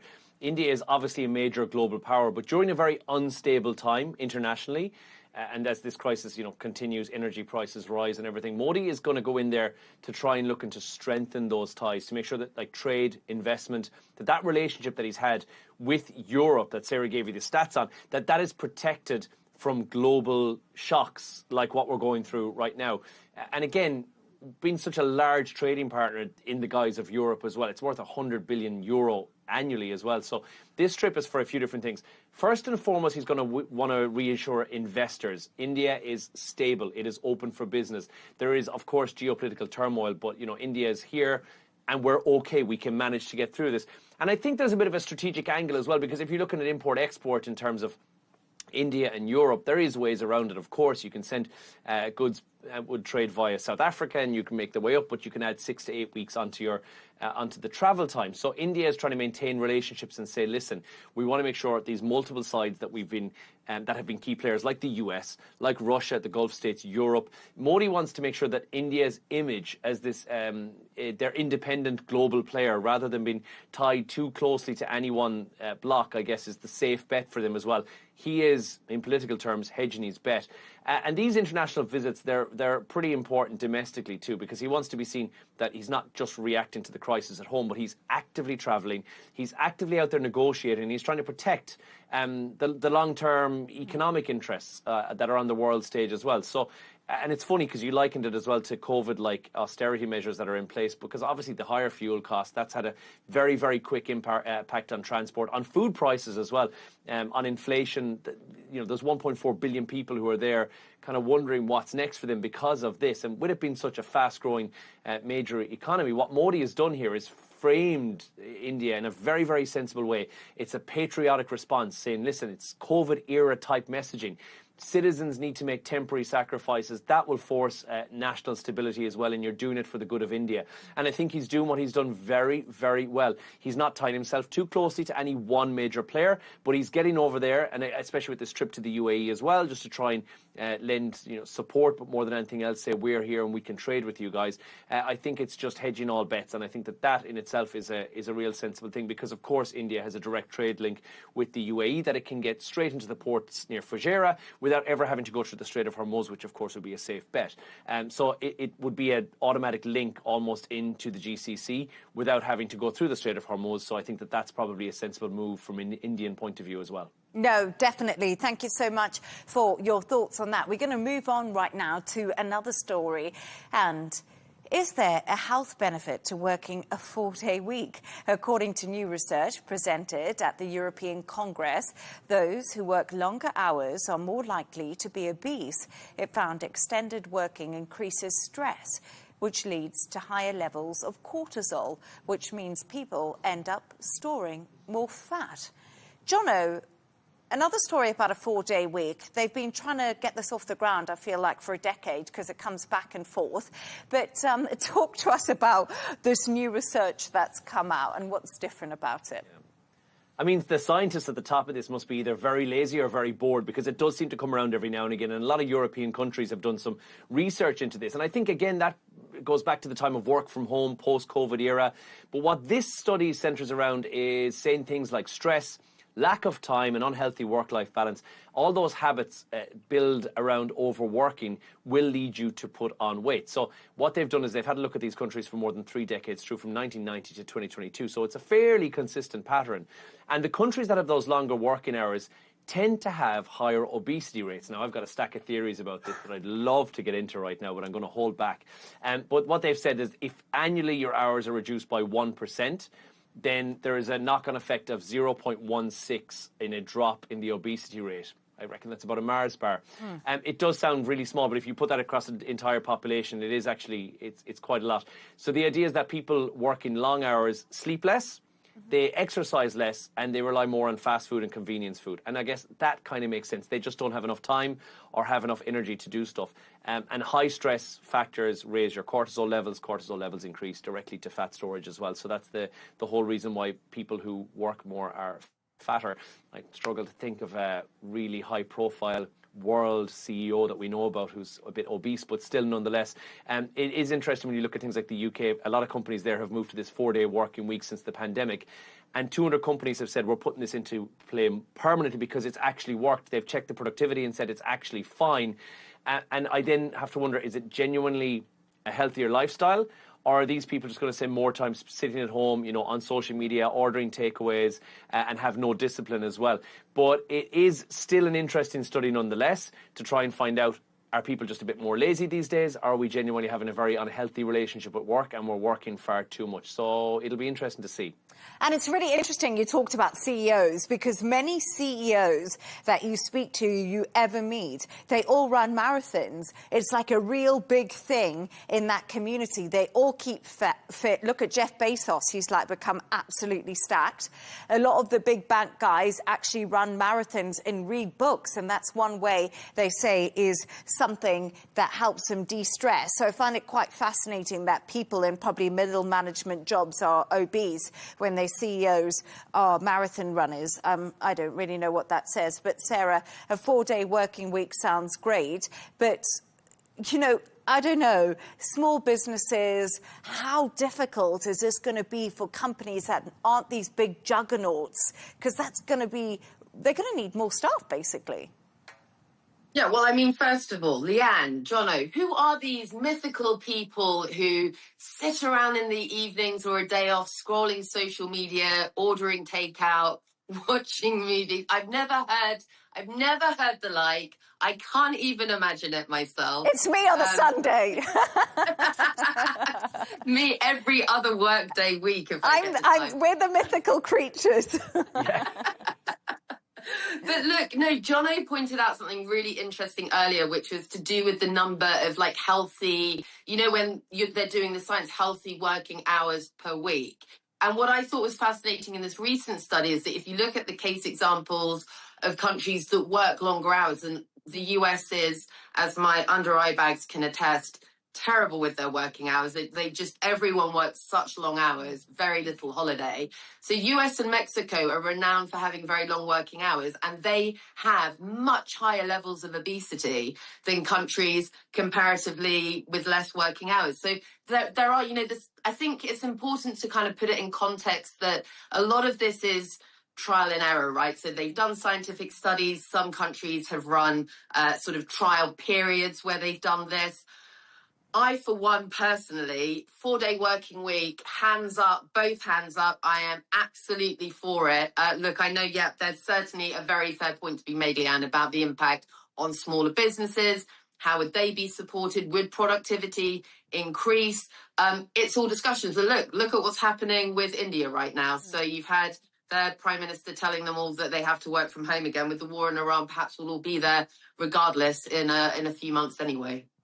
But also, you talk about America and the obesity levels. I guess it's not just about home. It's also about working from home. It's about healthcare. It's about education. It's about food portions. It's about lifestyle. It's so many different things come to play when we talk about a model like this. 4-day work week, yeah, why not? But I just think if I had an extra day off, I'd be lazy, because on the weekend I still go to the gym, but I definitely eat worse. I'm not in such a good routine. So I don't know, Jono, that would worry me. Have another day to just be lazier. Well, it's also to do with your age, because up to the age of 25, you can work 52 hours and it's fine, because apparently you're productive for those 52 hours. But once you get towards 40 and after 40, and I know, Leigh Ann, you're a long way away from that, and you, Sarah, but after 40, you peak at 25 hours, apparently. That's when you're maximally productive. After that, it's kind of, you're wasting time. You're sitting in the office not being productive. So I think it should be on a scale. Potentially, the older you get, the less hours you have to do. But my methodology would be have a salad and get to work. Yeah, I agree. Have a salad, walk to work.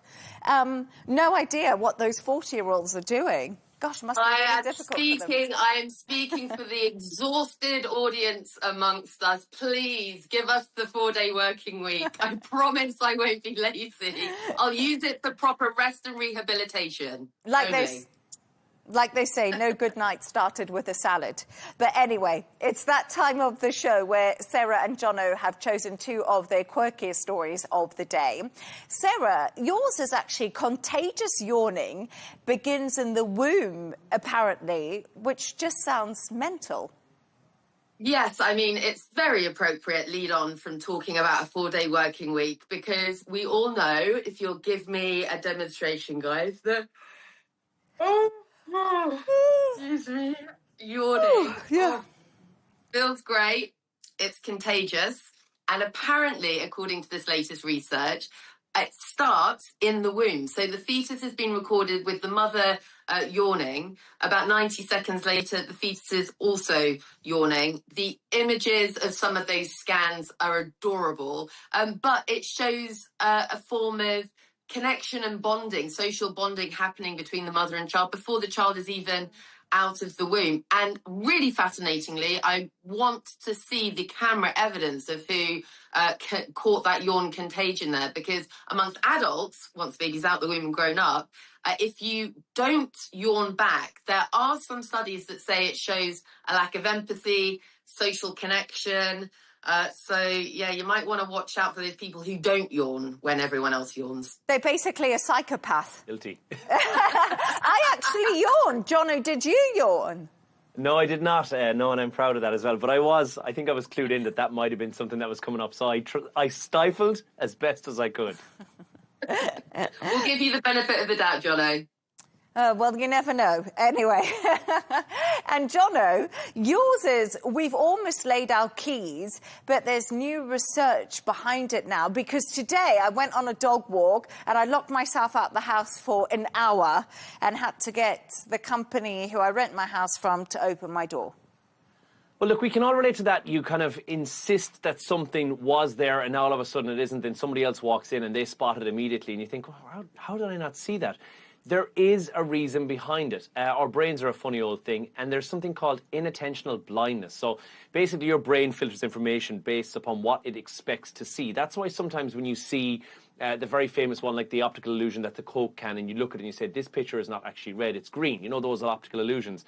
Very much like that, the brain kind of makes the picture up itself a lot of the time, and it processes bits and pieces rather than every single detail that's in front of us. So the average person probably spends several hours, you know, for me a week, but I guess over a year, looking for lost items, keys, phones, wallets. It's very, very, very common.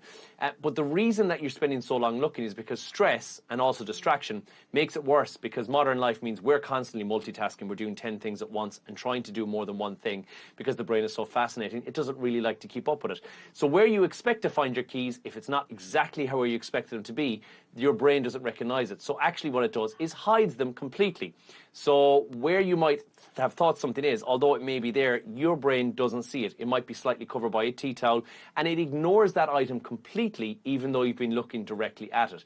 The reason why you walk in with a fresh pair of eyes and they solve the problem immediately is because that person doesn't have the same assumption built into their search pattern. So therefore it is a case of a fresh pair of eyes, which is also why if you can't find something, even if you're running late, the best thing might be to do to sit down, have a little cup of chamomile, come back to the situation in 5 minutes time. Your brain will have reset itself and now it may be able to spot the unusual pattern and then be able to find those keys, wallet, phone, or wherever it is that you're looking for. So it turns out sitting down and having a little break might actually work wonders for it. Sarah, I don't know your thoughts. That should be the new ceasefire proposal, guys. That genuinely is one of the better options on the table right now when it comes to getting everyone around the negotiating table again and ending the conflict. Just have a moment, have a chamomile tea, reassess where we are, and then go for it again. Okay. Yeah, good idea, Sarah. Maybe we will tweet Donald Trump. But thanks to our guests, Washington correspondent Sarah Firth and broadcaster and presenter Jono Hayes. And that's all from us on W News Extra. Don't forget to subscribe to our YouTube channel. Of course, follow us on X, GNT. That's coming up next. Goodbye and thank you.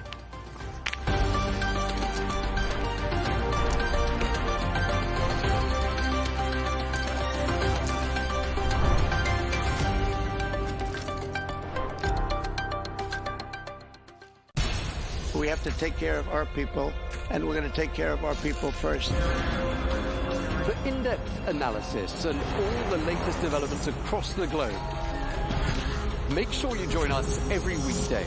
President Trump is trying to negotiate a ceasefire. With so much happening, so much information, and so much noise, International law will have no part in his administration. It can be hard to keep track. Tariffs will just fuel inflation. We're going to fight these tariffs. But you can count on us to tell you what you need to know. We stand by your side. Join me, Tom Burges Watson, for Global News Today, right here on Al Arabiya News.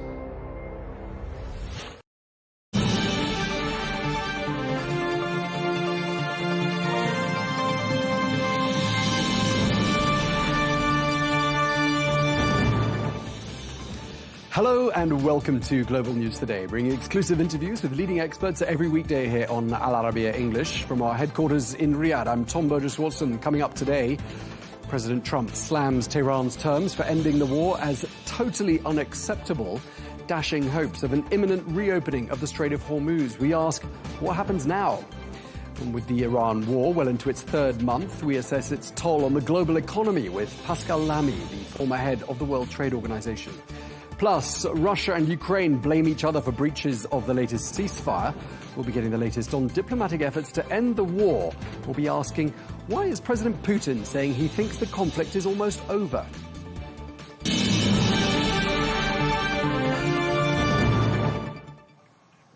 Hello and welcome to the program. Talks on ending the Iran war have stalled once again. Just days after hopes were rising that both sides could finally reach an agreement, the US President Donald Trump said that Iran's response to the latest peace proposal was, quote, totally unacceptable. But Iran sees things differently. Tehran has described its response as absolutely reasonable, even generous. Well, one demand in particular appears to be at the center of this latest disagreement. Iran wants formal recognition of its sovereignty over the Strait of Hormuz.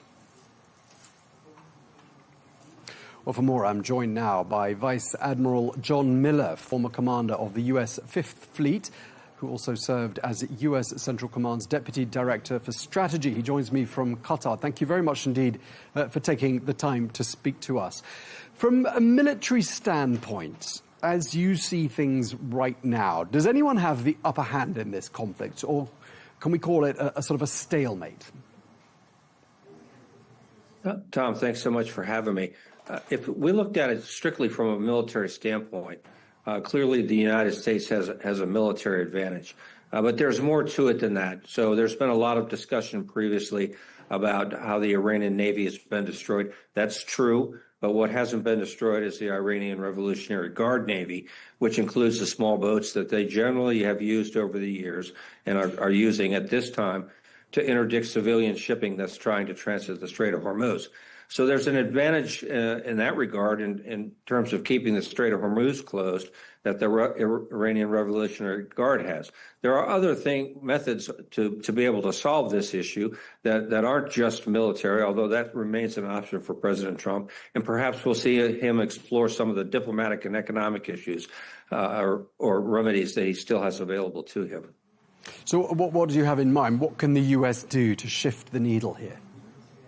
Well, one of the important points about the Iranian response, which took days to get, is it's not substantially different than anything the Iranians have presented before. So there's this expectation that they're consulting very closely with one another, considering each of the various points in the negotiation, and then they essentially come out and say the same thing that they've said in the past.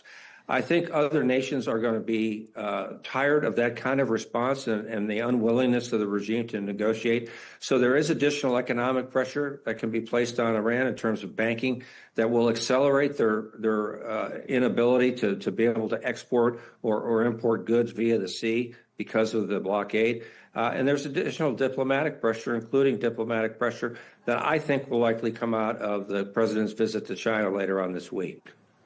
Let me draw for a moment on your naval expertise. Can you see a scenario in which the US, perhaps with some of its allies, forcibly reopens the Strait of Hormuz? Thanks. I do see that scenario. It's a difficult scenario. And one of the things we've learned over the last several years, in particular in the Bab el-Mandeb Strait down at the southern end of the Red Sea, is that a group of people without a navy, the Houthis, were able to wreak havoc on the global maritime community because of their attacks with basically land-based anti-ship cruise missiles and some drones, both airborne drones and some surface drones.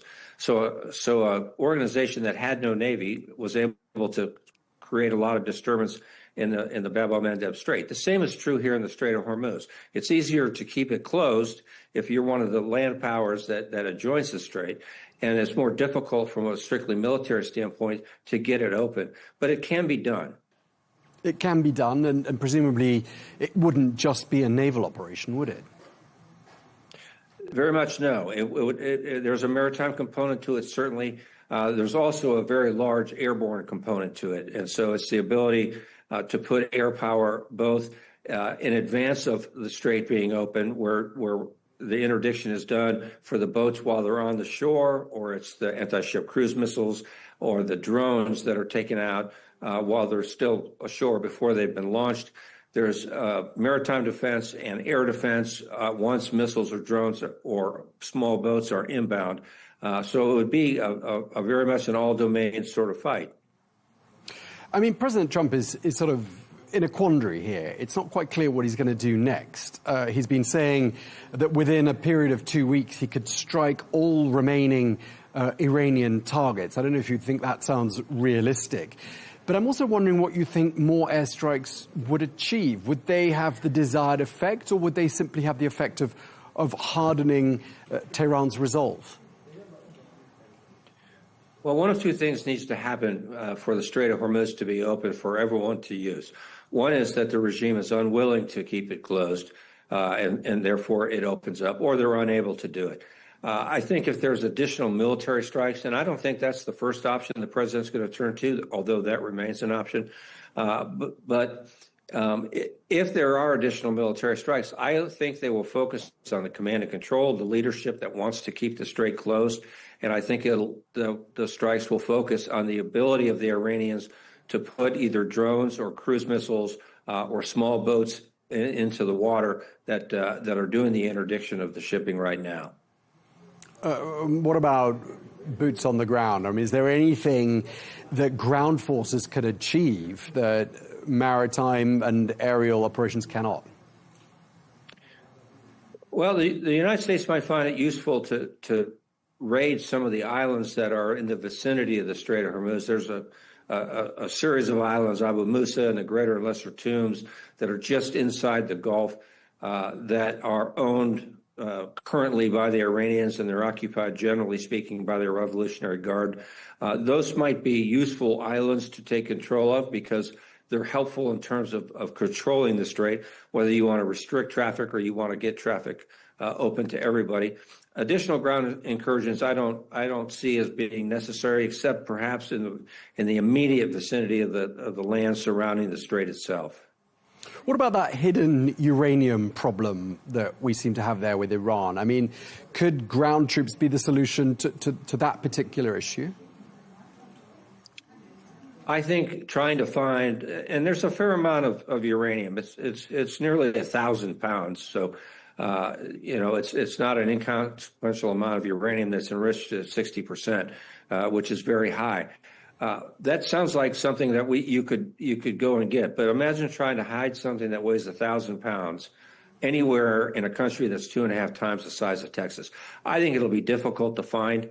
I think a ground mission to try to find that material and then secret it out, if you will, from Iran is a very difficult mission for any force, regardless of how capable or dedicated they might be. So I think a better solution in the long term is that Iran agrees that they're going to have a peaceful nuclear program for nuclear energy, and they're going to let other nations in the world, international organizations, manage the uranium to make sure that they don't have a nuclear weapons program.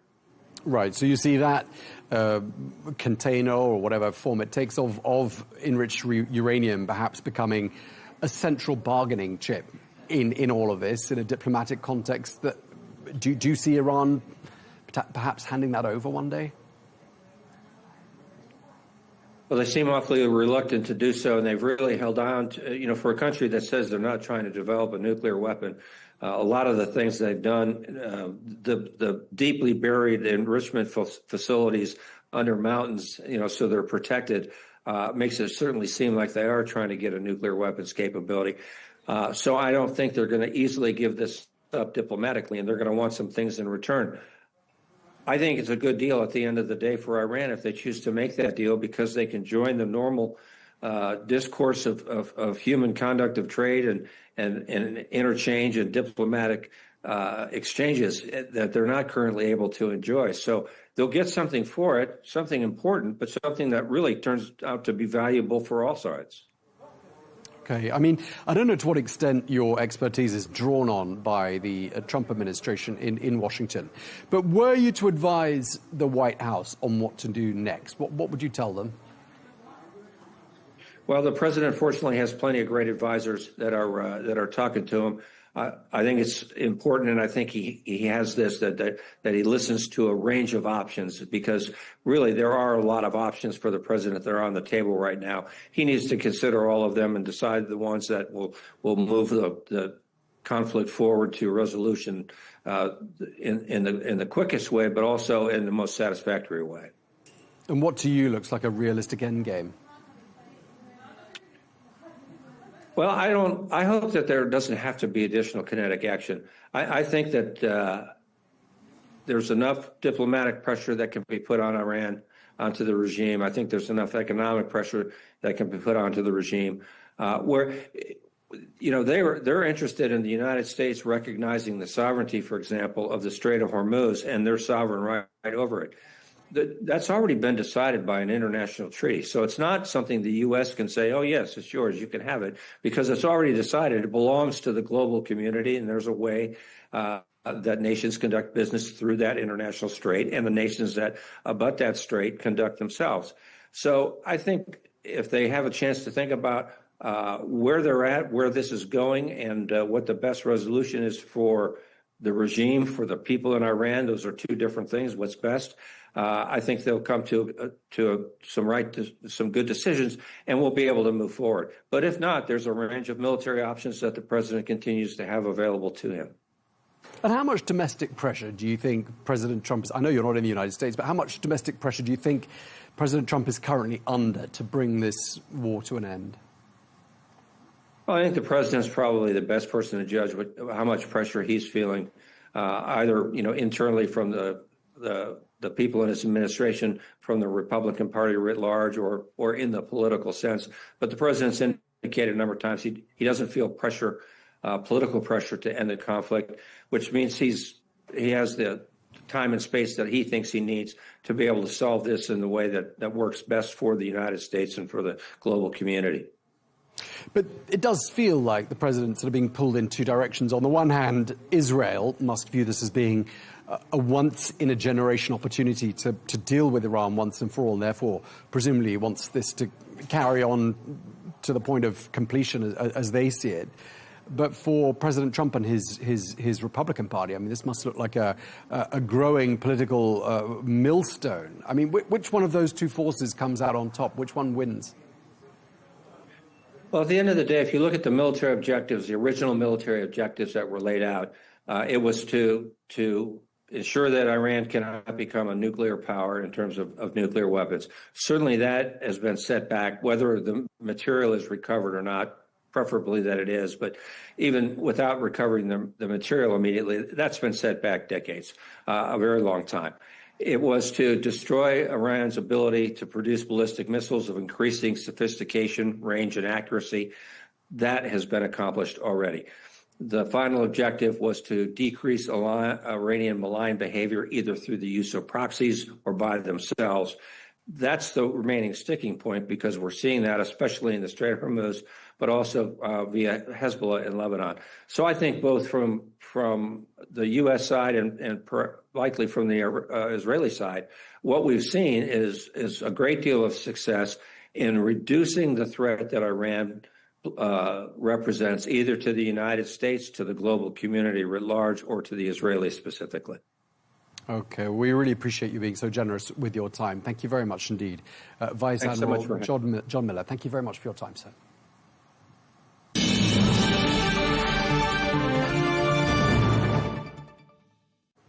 Well, let's get more now. We can speak to retired Lieutenant Colonel Rachel E. Van Landingham, who's a national security law expert and former active duty judge advocate in the U.S. Air Force, who joins us from Los Angeles. Professor Van Landingham, thank you for your time. Great to have you with us once again on this channel. President Trump has now rejected these latest terms or conditions that Iran has put forward. And I'm just wondering where you think this leaves the United States from a strategic point of view. Thank you for having me again. I think it leaves the United States really in the same position it's been in for over a month now, which is with an unhappy electorate at home that's unhappy with rising gas prices and rising prices across the economy, and one that's very upset with being in any type of war, because that was a promise of this administration, is to not get us into these conflagrations. And so I think you see an administration that's really caught between domestic tensions and its own strategic endpoint of it said its primary goal here was to eliminate Iran's ability to obtain a nuclear weapon, and yet they still have the same enriched uranium that they had on February 27th before this war started. Right, and from a legal point of view, as of the beginning of May, this war is now into the beyond 60-day mark, and no congressional authorization was obtained for the war. Is your understanding, and let me draw here on your legal expertise, under the War Powers Resolution, is this conflict legal? Well, sure, under the War Powers Resolution, technically there's a violation because the president is supposed to get specific authorization from Congress, not just funding, not just silence, but specific authorization to continue its involvement of its forces into an area of hostilities. And that has not been done. However, it's Congress's rule, and Congress could enforce it if it wanted to. Congress has seen so far 6 separate resolutions to either restrain the war or to outright terminate it, and it did not have the political will to pass those. It voted them down. So Congress is approving this war because it's not stopping it, and Congress has the power to do so. So I think the 60 days really is a distraction. I mean, sure, some court could say, yeah, the Congress or the president's in violation of this federal law, but it's Congress that has the power to enforce it, and Congress is not doing so. Right. In terms of justification from a legal point of view for this war continuing, obviously Iran is continuing to attack ships, or has been attacking ships in international waterways. There's obviously the nuclear dimension to this. Are those aspects that can be argued by the Trump administration if ever they're challenged legally, and do they have a leg to stand on? Well, to be honest, once a war is started, the law of armed conflict governs the operations, right? The means and methods of warfare and protection for those caught up in war. And so, but the overall legality of this war from the get-go was one that was unlawful, right? It was not approved by the UN Security Council, and there was no imminent threat of armed attack. So therefore, this war continues to be illegal on an international legal front while its operations continue to go on. And so that doesn't shift the legality of this initial war. I mean, this has been an unlawful war from the get-go internationally. Domestically, it was international. It was illegal, excuse me, because Congress did not authorize it. But Congress has since authorized it by voting down resolutions to end it. So domestically, it continues to be lawful. Internationally, it continues to be unlawful, but the way the war is conducted is divorced from the overall legality of the war. And so we see blockades. Blockades are only lawful during an armed conflict. So the Trump administration's comments last week from various officials that this war was over really is belied by the fact that the war's not over. As President Trump mentioned yesterday, the war continues. You still have acts of war with these two blockades, Iran's blockade of the Strait of Hormuz, the United States blockade of the entire Iranian coast, and you still have the parallel armed conflict between Israel and Hezbollah in Lebanon. And let's not forget that, because there are thousands of Lebanese civilians being impacted and harmed by that parallel armed conflict. Right. And obviously the United States has got some options. I mean, what do you think are the likely cards that are played by the United States now that it looks like diplomacy is off the table, at least in the immediate future? To be honest, I don't think diplomacy is off the table. I think the only resolution here is going to be through diplomatic measures, because as Iran has shown its resiliency, its capability to really outlast the United States. There was a United States intelligence report that was reported on last week that said that Iran has been able to reconstitute, or at least salvage, much of its missile capability. It obviously still has drones. It is still able to wreak damage by not allowing the global oil flow through the Strait of Hormuz, which is really desperately needed, particularly in Asia, with repercussions around the world. So I think there must be a diplomatic resolution. I think the United States is actually in a weaker place than it was. It needs to be able to say, look, we're going to get rid of sanctions. And sanctions were in place in February before this war started, in order to get Iran to the table regarding the key issue here, which is what to do with those enriched uranium stores, with that resource. And so I think the United States is going to continue to bargain and continue to negotiate, but from an actually weaker point of view, because if the United States continues to bomb, even though there's been over 13,000 strikes during this armed conflict in Iran, what else is it going to bomb? It really seems like it's going to be going after those things that are considered dual-use targets, that there's controversy regarding whether or not those are even lawful because of the disparate impact on civilians. But it seems like the civilians would be harmed more, but whether or not that's going to actually move the needle for the hardened Iranian regime members that are calling the shots now, really is I think very speculative and improbable. So I think the United States is going to be forced to have to negotiate and to accept some things that it doesn't want to accept. The narrative will be that the United States has won, but I think the United States is going to be in a weaker place vis-a-vis Iran than it was before. I mean, one thing that will be a tangible object, really, to show the U.S. public, show the world that, the U.S. had indeed obtained something from this conflict, would be to get their hands on this hidden enriched uranium stockpile. It's not particularly large. And were Iran to hand that over, obviously that would give the United States something to show. Do you see Iran doing that or being persuaded to do that? Because that would be a very quick and pretty effective off-ramp, wouldn't it? It would be quick and effective, but not for the Iranian regime, because that is their major card here. That is they have other cards. They've obviously been able to disrupt the global economy through its control of the Strait of Hormuz. They were still launching ballistic missiles into the United Arab Emirates last week. So that regionally they've been disruptive. So they have other cards that they're holding besides the enriched uranium, but that is obviously their strongest one. And I think there's going to need to be immense concessions to get them to turn those over. So I see a phased approach.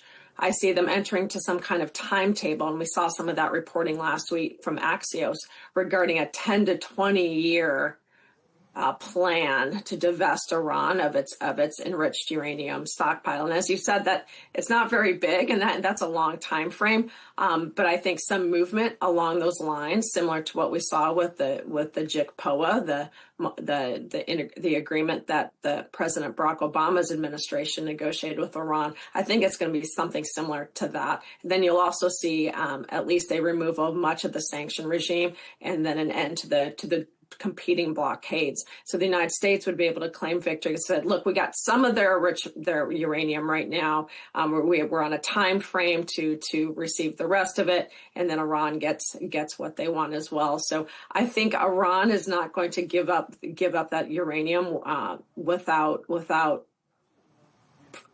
putting it over a longer time frame, spreading it out. Yeah, I mean, the Prime Minister of Israel, Prime Minister Netanyahu, says the war is not over until that uranium is removed. I mean, can it be obtained by force, or would it be like looking for a needle in a haystack in a country the size of Iran?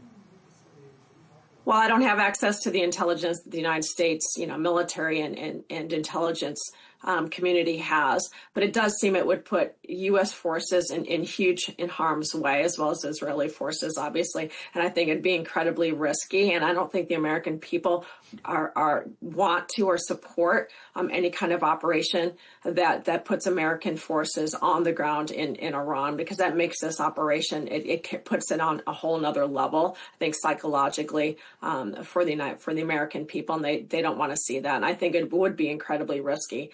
We've been able to achieve more diplomatically than we have been with troops on the ground. And remember, Prime Minister Netanyahu is not running this show. Just because he says the war is not over until they have no longer have the uranium. That's not what President Trump's been saying. And President Trump is the one running the show. And I think Prime Minister needs to remember that.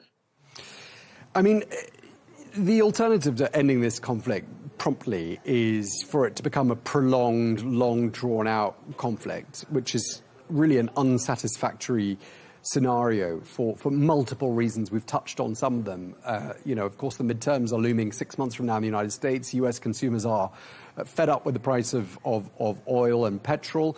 It's having a severe effect on the global economy. Do you think perhaps one of the cards that President Trump will play this week in the interest of bringing about a swift conclusion is the China card? He's going to Beijing. China has ties to Iran. China is dependent on Iranian oil. Do you think therein lies an opportunity? Oh, absolutely. I don't think it's a coincidence that President Trump and the leader of China are meeting this week. And I do think China has a vested interest in seeing this war come to a conclusion. But when you say this could be a prolonged war, I mean, to be honest, there's been intermittent armed conflict between Israel and Iran, over the past several decades, and between the United States and Iran as well, and with Israel as our ally. And so I think neither side wants to see that continue and would like to see some kind of longer term resolution. And I think there is opportunity here. I think this was an ill-conceived, reckless and feckless war. But now that we're in it, I think there's opportunity to try to establish a more structured peace, an actual peace.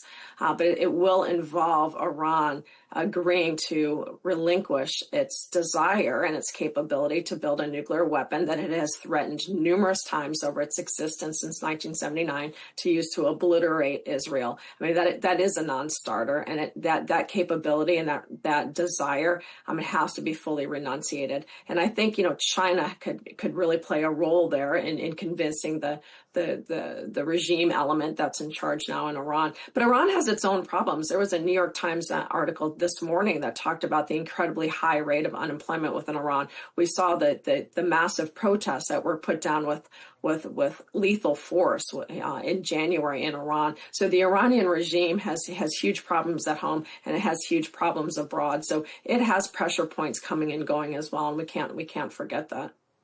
I mean, are there any national security hazards for the United States of allowing this conflict to drag on for weeks and months to come?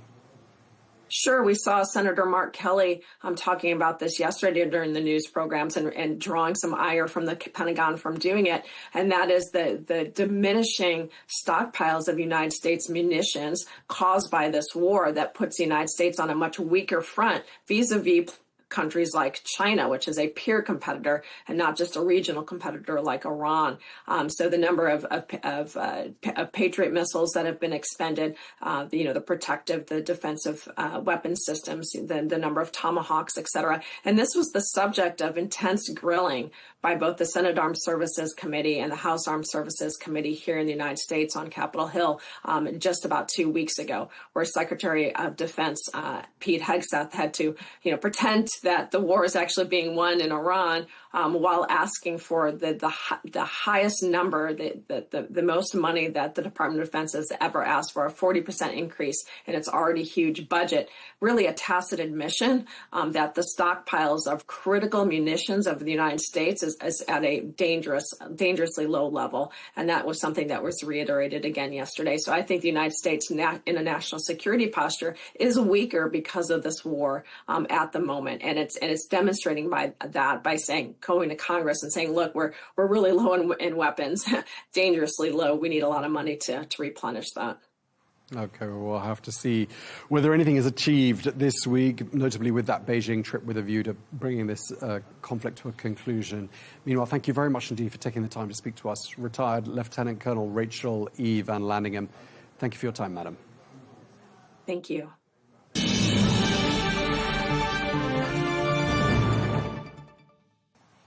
Now, with the Iran war well into its third month, we're going to examine now what toll it's taken on the global economy. Well, with the Strait of Hormuz still severely disrupted, oil prices have surged, driving up fuel, transport and fertilizer costs worldwide. Well, from farmers in Italy to factories in Asia, businesses are warning of shrinking profits, rising prices and growing uncertainty. Well, economists say poorer nations are being particularly hard hit, with inflation rising, borrowing costs climbing, and fears of recession growing. Even if the fighting stopped tomorrow, analysts warn that the economic damage, especially to energy markets and global supply chains, could take years to fully recover. We're joined now by Pascal Lamy, who is the former Director General of the World Trade Organization, also former European Commissioner for Trade. He joins us from Paris. Thank you so much for joining us, as ever, Mr. Lamy. I'd like to start by asking you how serious you think the damage to the global economy has been so far from this war. Well, I will give you a typical economist answer. It depends. It depends on, let's say, whether we are on a very short-term scenario, i.e. no big development from where we are now, whether we are on a sort of medium term or whether we are on a more long term.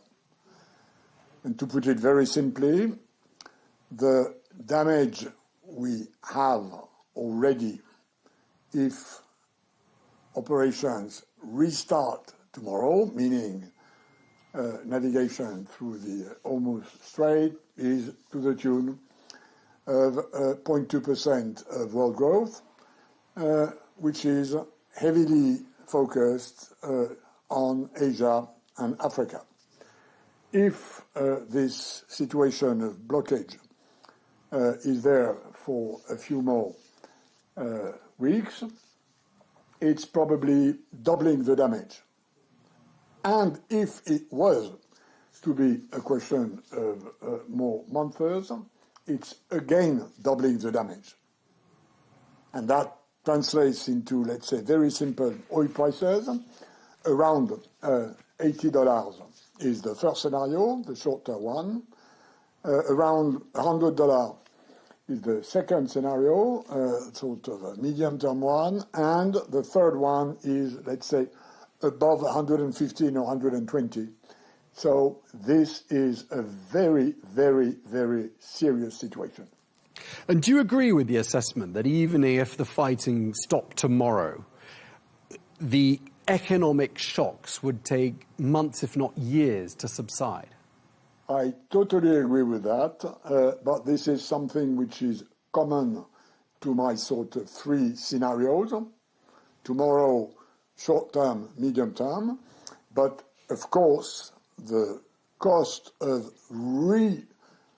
putting together production systems is in a way exponential to the duration, because as we all know for the moment, a lot of what is produced is just simply burnt. And I leave aside the indirect consequences on the gas market and notably on the LNG situation. I mean, some of the economists whose work I'm reading are saying that Europe is much more impacted than the United States by this. I don't know if you think that's true. And if so, why is Europe more susceptible than the US? Well, Asia is more impacted than Europe, which is more impacted than the US. And the simple reason behind that is that the US has become not just self-dependent on fossil fuel, but they are exporting. We in Europe are totally, 95% depending on imports for fossil fuels, and this proportion is even higher in Asia. And overall, we Europeans are more advanced on average than Asia in greening our economies and moving from fossil to renewables. So we are not yet there, but this is an area where EU, for the moment, is a bit ahead. And I can tell you that the likely consequence of this terrible war will be, at least in Europe, to accelerate the transition to renewables.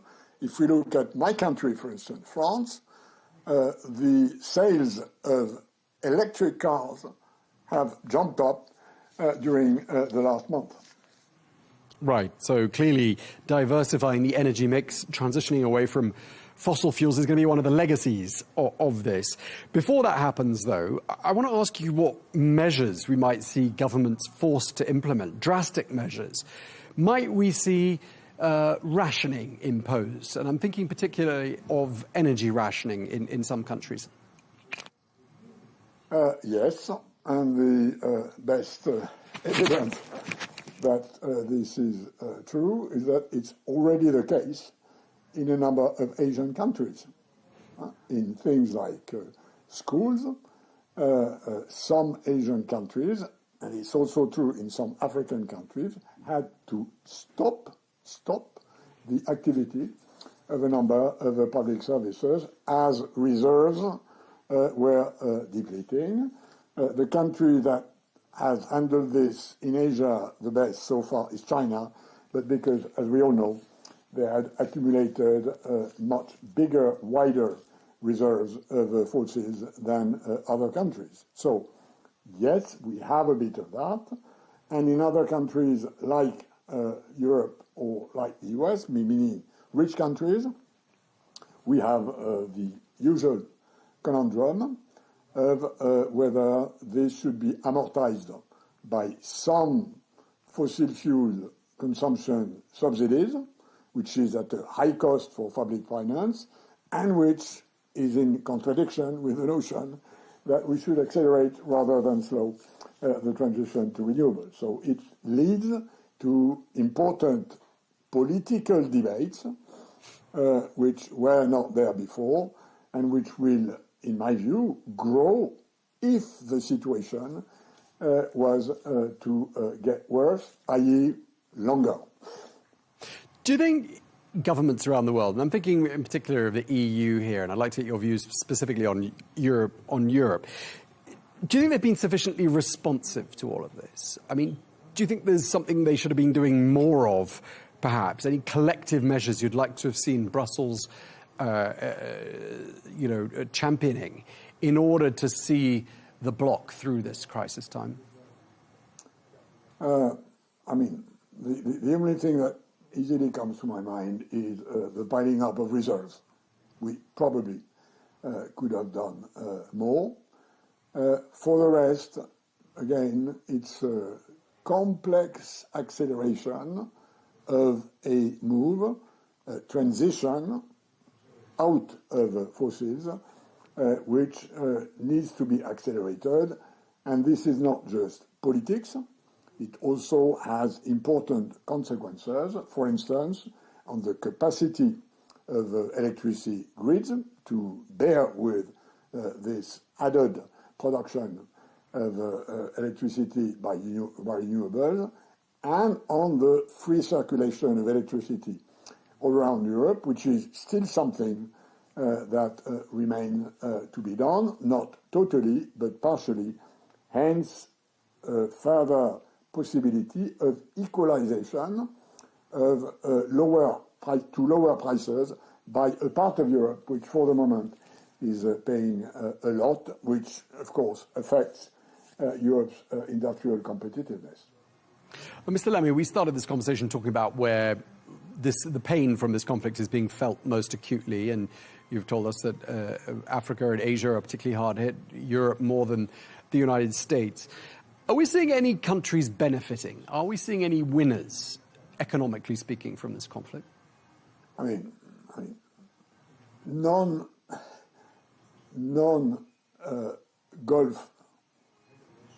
oil and gas producers are winning.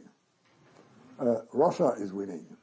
Not that big because of sanctions on the circulation of Russian tankers, for instance. Some African countries who are producing are winning, but overall, you can see that even in the US, which is a major producer of oil and gas, the pump price of the gallon has shot up, which, by the way, is probably a problem for the US administration as we near the midterm elections. Okay, and just to wrap up our conversation, Mr. Lamy, I mean, there have been so many false starts, and we've talked about some of them already in this program with our other guests. False starts in the sense that we have thought we're on the cusp of some sort of an agreement, or the cusp of the Strait of Hormuz being reopened, only for that to turn out to be false hope and a false start. Do you think that is one of the dimensions to this conflict that's made the governmental response and how to proceed with regards to the economy all the more difficult? I agree with that. And the reason behind this is that this still is a sort of tête-à-tête between the US and Iran. The other major powers, the international economic and diplomatic system, the UN Security Council should have intervened, given what we just discussed, which is the consequences for everybody. The paradox is that the consequences are for everybody, including weaker countries or populations, whereas the decision is in the hands of two players only. And I think this says something about how degraded the international conversation, including in peacemaking, is today, which, as a very old monkey in international affairs, I deeply regret. Okay, we really appreciate you taking the time to speak to us. Pascal Lamy, the former Director General of the World Trade Organization, thank you very much indeed for your time, sir. My pleasure.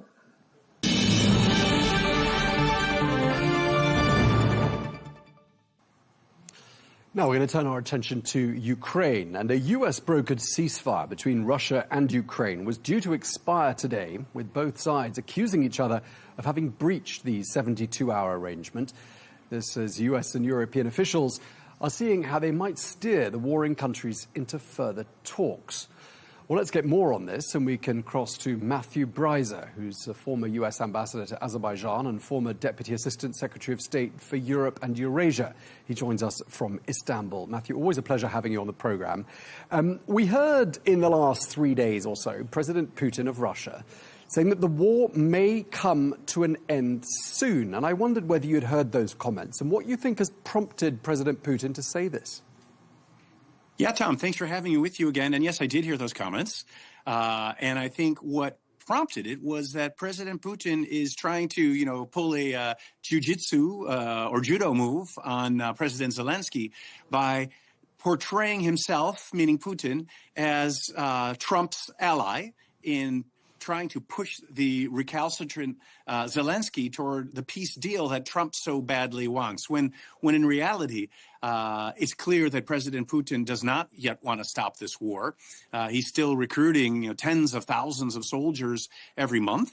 But at this point, he's recruiting fewer per month than are being killed or injured by the Ukrainians. And for Putin, he can't stop the war in his mind now because A, he thinks he's on a divine mission to eliminate Ukraine and restore it, gather it back into the Russian lands, and B, because he's retooled Russia's industry to be on a war footing. And if he just suddenly stops the war, what happens to all that industry? So, Ambassador Breiser, do you think getting inside President Putin's head, he feels like he is currently in a position of strength? I don't. I think he knows, unless he's being lied to on the battlefield, that the tremendous losses in life that his troops are suffering is yielding virtually no territorial gains at all. And in fact, in the last week or so, Ukraine's position seems to have strengthened on the battlefield. No, I think Putin just feels like he simply, it's like The Godfather. Once you're in, I thought I was out, but then they pulled me back in. He cannot get out of this because he's staked his reputation as a brilliant leader who is, again, empowered divinely, and he staked the country's, even its economic future on this war continuing and then it resulting in the end of Ukraine as an independent country. That goal is nowhere near being met. In fact, I don't think it will ever be met. But I think he's in a dead end right now. Yeah, Ambassador, all we can do at the moment is try to read the signals and look for indicators as to what's going on, which direction things are heading in. One of the signals that I was looking at during the course of the weekend was that annual Victory Day parade in Moscow, described as being the most scaled-back Victory Day parade in recent years. Clearly much more subdued. I mean, anyone could have told you that from just comparing this year with last year. What does that tell us? It tells us that President Putin is worried about being embarrassed by a Ukrainian drone strike during the parade if the weaponry was out there. I think that the Ukrainian side does not want to inflict mass casualties in the middle of Moscow in a way that would turn the tide of the decreasing popularity of this war among the Russian people. But had there been weapons on Red Square, I think there's a greater chance that Ukraine would have wanted to target those weapons. And so President Putin didn't want another drone strike on the Kremlin, as happened a couple of years ago. And that comes against the background in recent weeks of Ukraine launching powerful drone strikes that have inflicted serious damage, I should say, on economic assets, oil refineries, and even military production deep inside Russia, hundreds, even thousands of kilometers from Ukraine. So I think President Putin is worried about being embarrassed by a drone strike. And also, there's been a lot of reporting in the last week in The Economist, on CNN, and The Guardian about how President Putin is worried about a possible assassination attempt or even a coup attempt and has been spending lots of time in bunkers and even away from the Kremlin. Okay, one sort of other dimension to this, which is probably a headache for President Putin, is that Hungary is no longer his friend in Europe. And clearly this new leadership in Hungary, in Budapest, is taking the country in a very different sort of a direction. Does that mean that Europe now looks much more united than it did? And does that therefore make Europe a bit more of an obstacle, a bit more of a feature in President Putin's calculations? Yes, I think it does. So you're right. Viktor Orban was the main obstructor within Europe to the rest of the European Union's desires to help Ukraine, with the exception of President Fico of Slovakia. So Fico and Orban are birds of a feather in terms of aspiring to even closer relations with Russia and disrupting the EU's attempts to provide more assistance to Ukraine. But with Orban gone, it's going to be very difficult politically for Fico to stand on his own. So the ability then of Orban, or the ability of Putin to use a spoiler like Orban to disrupt assistance to Ukraine, it's gone. Now, in Bulgaria, there's been a new election. There'll be a new prime minister, Rumen Radev. He's a former MiG-29 fighter pilot trained in the Soviet Union. Many people have dubbed him to be the new Viktor Orban in terms of being pro-Russian. I've met, though, President Radev several times for deep discussions, and I don't think he's anything like Orban. I don't think he's pro-Russian. I think he simply is trying to help Bulgaria avoid avoid unnecessary acrimony with Russia and find an end to the war that Russia has launched on Ukraine. And, having talked to him many times, he's a staunch NATO supporter and doesn't want to be a disruptor. So, yes, with Orban gone, Europe has a much better chance to be able to reach unanimity on its assistance to Ukraine. But there is, nevertheless, and there has been for quite some time, Western fatigue with regards to this war in Ukraine. We're now 4 years and 2 months into the war. And another dimension to all of this is, of course, the conflict in Iran, and it's shown Europe up to be ill-prepared militarily. It's also taking a severe financial toll on most economies of the world, including those in the West. Would you say that perhaps that fatigue is even more deep set than it was, say, 2 or 3 months ago? Well, Tom, I think throughout much of the EU, except maybe in Spain and in Slovakia, there is not fatigue in terms of the EU wanting to do everything it can to prevent Russia from defeating Ukraine and then digesting that victory and then maybe threatening NATO territory in the eastern reaches of the alliance. So, but of course, I think unanimously, all the leaders of Europe and the populations would like to see the war ended. Where I live in Turkey, President Erdogan has long called for an end to the war. He's mediated the grain deal with the United Nations in the summer of 2022. He wants to see the war end. He's maintained open communications with President Putin and has not joined sanctions against Russia. On the other hand, Erdogan has been a staunch supporter of Ukraine's territorial integrity and has condemned Russia's invasion and occupation of Crimea and Donbass. So everybody wants the war to end in Europe, and including here in Turkey, but they don't want it to end on Russia's terms because that would set a precedent in their minds for Russia then to just go further later. Let's talk a bit more about diplomacy and where you see things heading on that front. Steve Witkoff, Jared Kushner due in Moscow in the coming days. Are they the right duo, do you think, to bring about an end to this? After all, it's been 15 months of them trying to end that war as well as others. Any results to show for it? Well, they would think there have been results, process results. I don't. I think that they were, in the case of Iran, on February 27th, when the foreign minister of Oman said that Iran had agreed to some serious concessions in terms of limiting uranium enrichment. I think they didn't understand that. They went back to Washington and seemingly said that the Iranians were dragging their heels and playing for time, and President Trump and Prime Minister Netanyahu launched the strikes on Iran the next day. Similar, when it comes to Mr. Witkoff, he has consistently echoed or mouthed the talking points of Russia when it comes to Ukraine in terms of taking Putin at his word for wanting the war to end and blaming Zelensky for somehow being unreasonable when and not simply agreeing to make territorial concessions to Russia when in fact Zelensky and the Ukrainian people are fighting for their very survival as an independent country. So Mr. Witkoff has not seemed to understand these realities in Ukraine as well. That's prompted complaints from President Zelensky about Mr. Witkoff. On the other hand, the Ukrainians have said that Jared Kushner does seem much more realistic and much more diplomatically astute. And I do think they are much more comfortable working with Mr. Kushner. But a big problem is that, of course, General Kellogg, who had been the more balanced interlocutor or mediator, was pushed out of his job as a result of President Putin's complaining to President Trump that Kellogg was so pro-Ukrainian. So I think Putin is very happy to have Steve Witkoff now back in the mix. President Putin has expressed his desire that one person who gets involved in the talks around brokering an end to this war is the former German Chancellor Gerhard Schröder. That's something that a lot of European leaders are not at all happy about. And let's not forget, Gerhard Schröder is 80 plus. Why do you think President Putin's so keen that he should be involved?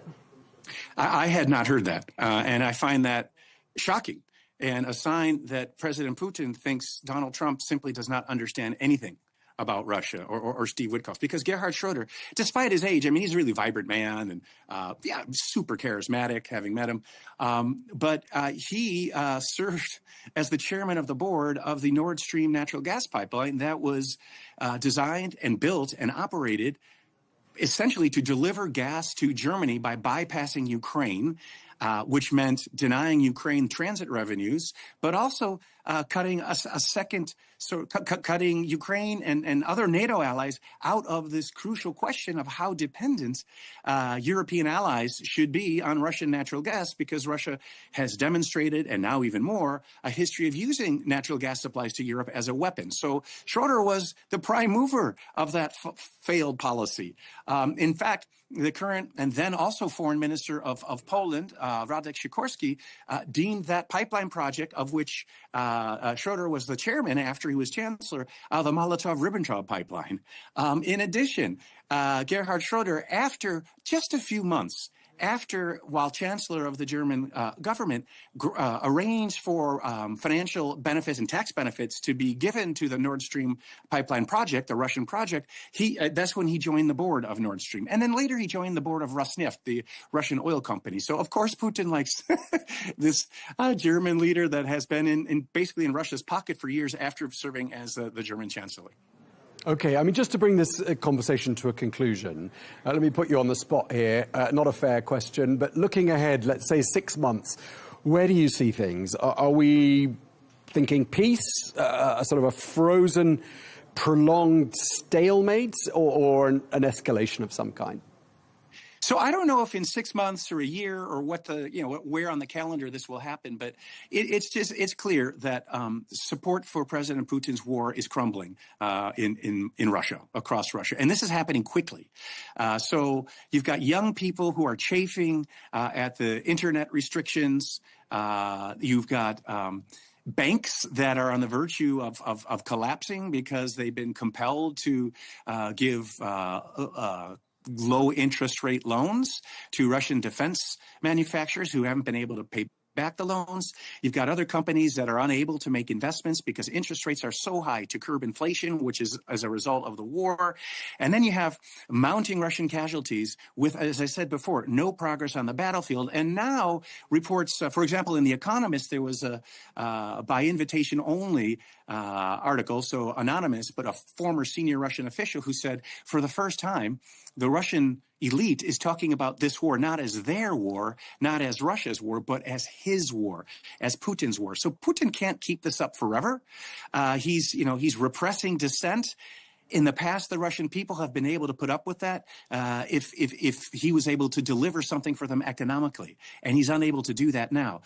The Ukrainians, meanwhile, they will fight forever. And until you destroy them all, or unless you did, God forbid, they will fight. They fought after World War I as partisans. They fought after World War II ended as partisans, and they will keep up this fight because it's existential for them. It is for their existence. Now, Putin may view this fight now as existential for him personally, but I don't think the Russian people are going to put up with that for much longer. Okay, well, it's been great talking to you, as always. Thank you very much for your time. Former US Ambassador Matthew Breiser, thank you again.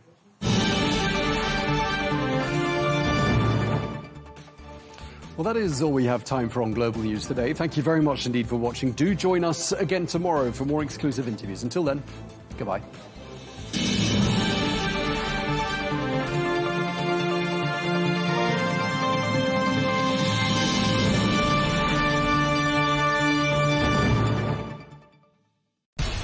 We have to take care of our people, and we're going to take care of our people first. For in-depth analysis and all the latest developments across the globe, make sure you join us every weekday. President Trump is trying to negotiate a ceasefire. With so much happening, so much information, and so much noise, International law will have no part in his administration. It can be hard to keep track. Tariffs will just fuel inflation. We're going to fight these tariffs. But you can count on us to tell you what you need to know. We stand by your side. Join me, Tom Burges Watson, for Global News Today, right here on Al Arabiya News.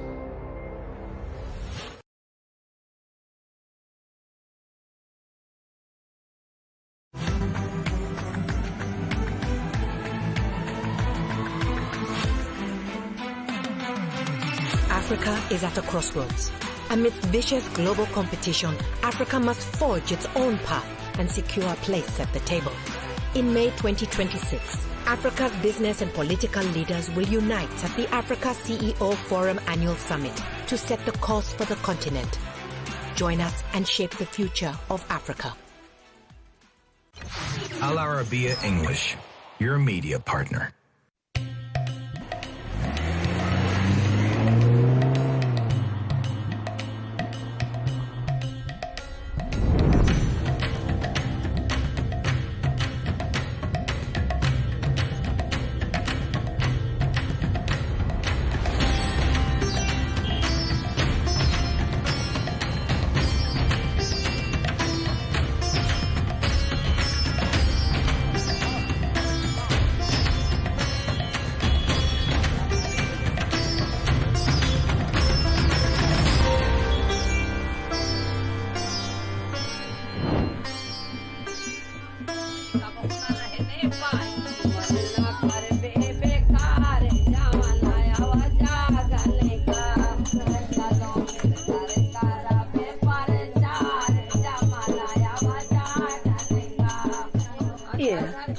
Poverty spreads along with administrative corruption and domestic violence. Our team arrived in the state of Uttar Pradesh in northern India, home to around 250 million people. Society in this large Asian country is divided into 4 main classes. But today our journey is to learn about a group that lies outside this social structure. The Dalits, or those considered untouchable. A Hindu group considered to be at the very bottom of society by Indian standards. Members of this group are born into lives filled with marginalization, exclusion, violations of their most basic rights, and even rape. Do the victims remain silent forever? A woman from this class decides, specifically from the city of Banda, to put an end to these practices, and forms a gang, yes, a gang for the oppressed. On a special mission, our team managed to reach this woman and investigate the background of her group. मेरा नाम संपत पाल है, मैं गुलाबी gang की राष्ट्रीय commander हूँ, और गुलाबी गैंग जो है वो महिलाओं के हित के लिए बनाया गया है. My name is Sampat Pal. I am the leader of the Gulabi gang. We were founded to champion the rights of women.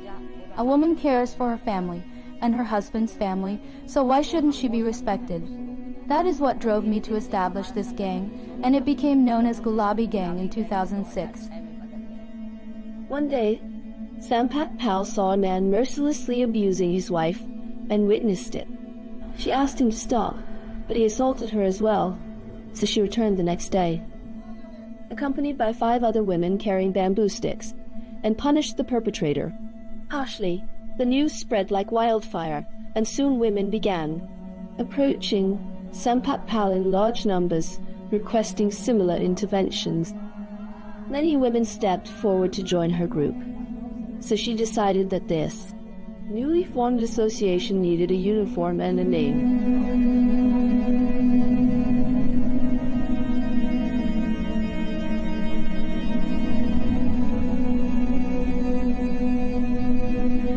Does the Gulabi Gang truly seek to defend the rights of the marginalized? Or does it have other motives? In the absence of law, does the people have the right to become an independent authority?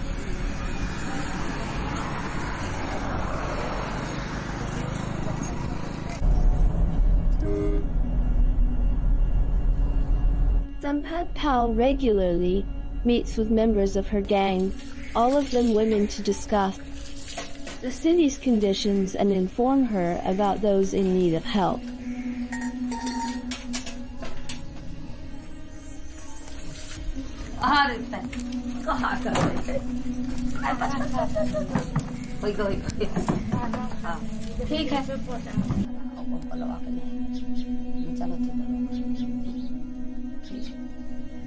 Rajiv Gandhi वो शहीद हुए और You cannot be an activist without facing some challenges. This is how we learn about activists. Gandhi struggled much. Many with him were killed. Indira Gandhi sacrificed her life for society. Rajiv Gandhi was martyred. Even Bhagat Singh was hanged. There are even more names in our community. If we do not face these problems, we will gain nothing in this world.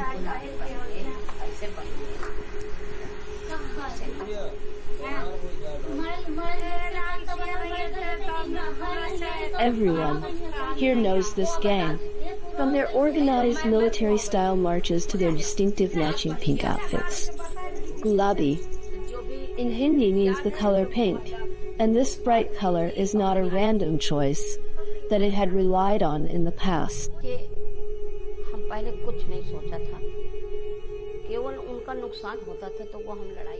The official color of the gang is pink. It is the symbol of women.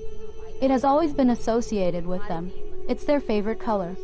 We have basic rights. We must be educated. When men try to stop us, we must teach them. Thanks to the 30% quota of seats, women can now become village heads. This quota was allocated by Rajiv Gandhi. We are doing this today because we have secured this quota. In a single day, I will travel between the villages where women hold leadership positions. When we are there, do not address the men. Tell the men, you are not the leader. Your wife is. Let your wives speak up, or you will not find a place among us. Around 1,000 or 2,000 women belong to the Gulabi gang. This is how change is made. An awakening is only possible if we know our rights. With a large number, specifically from the Banda district, in simple steps, we should discuss ideas and not fight with each other. We joined the Gulabi gang for a simple reason. We are suffering from problems, and we want to solve them. I draw my inspiration from my own personal experiences, and that is why I invited and trained women in this organization.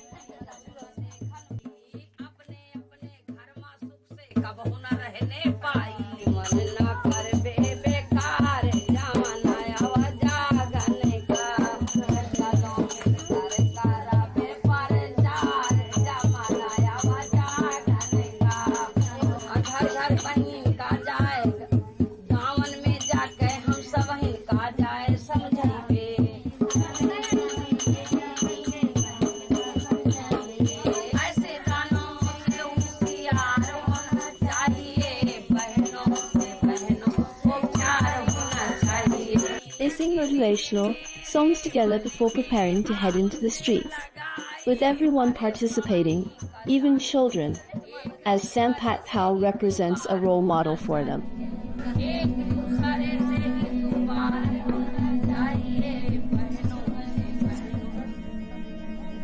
There might be quite a few, maybe 1,000 or 2,000, but that's not the case in our Banda district. There are many people who should join the Gulabi gang.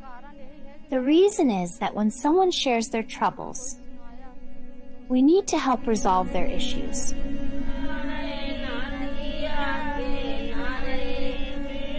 Sampat Pal tried to formally engage in politics, which led her to run independently in parliamentary elections, but she did not achieve the result she wanted, yet others from the Gulabi gang gained significant political influence.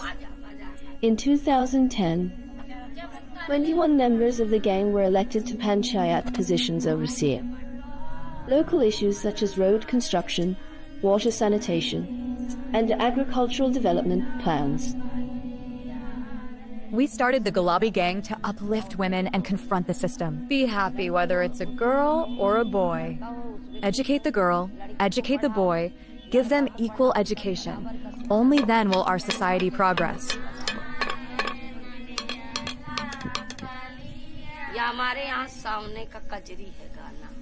They don't say anything. What is there to say? They just want to show us a fight, thinking there won't be a fight. Our work will be disrupted, and then everything will be finalized. We don't speak up because our men support us and don't side with anyone else's household. Our men stand by us wherever you go.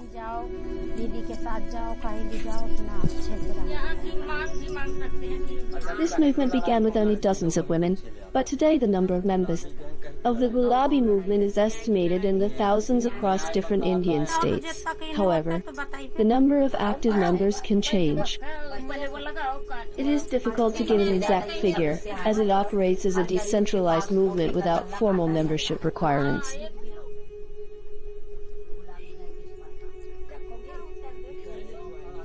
Sister, the woman who faces oppression.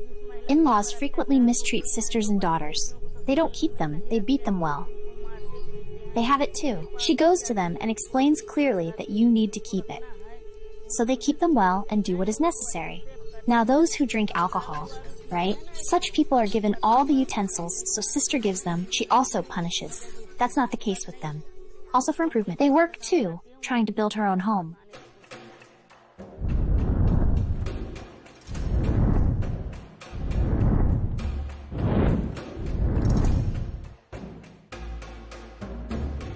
She and her group of women wear pink saris and carry sticks.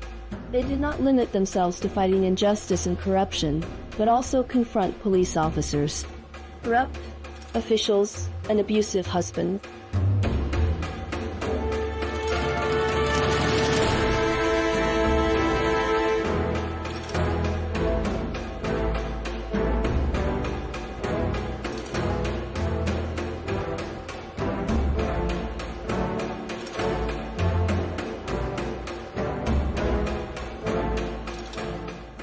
The Gulabi Gang also organized protests to improve roads and provide clean water tanks, as well as protesting violence directed at Dalit women.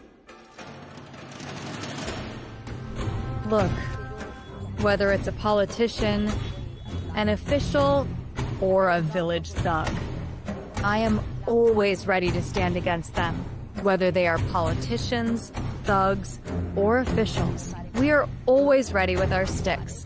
And I believe that if an official behaves like a thug, we have our sticks to deal with them. But if an official stands for justice, they are like a brother to us. This is our stance. The Gulabi Gang asserts that it stands firmly against social injustice and works toward justice and economic empowerment for women, providing shelter for widows, pressuring authorities to fulfill their duties and expand food distribution in deprived areas, and teaching women self-defense skills. It also helps rape victims report cases and obtain justice.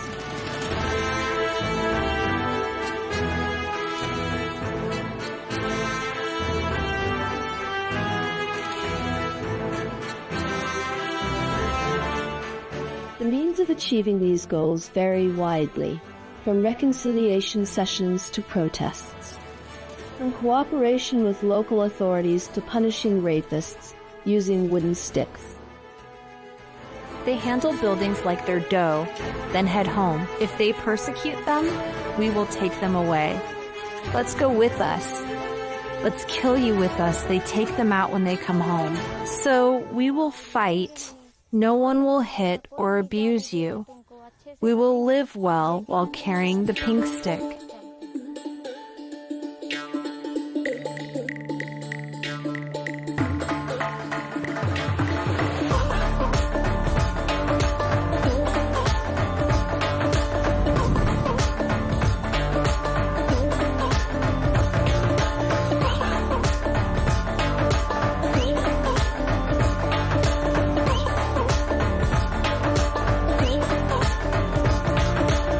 But an important question remains.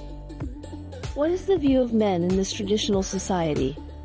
To answer this question, we followed the Gulabi Gang during its tour of the Central Market.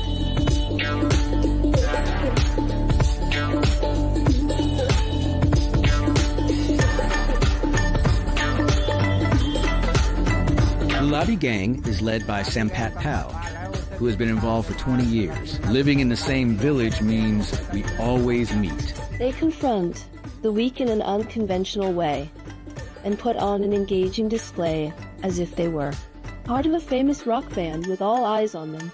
Are these looks of admiration, or is there something else?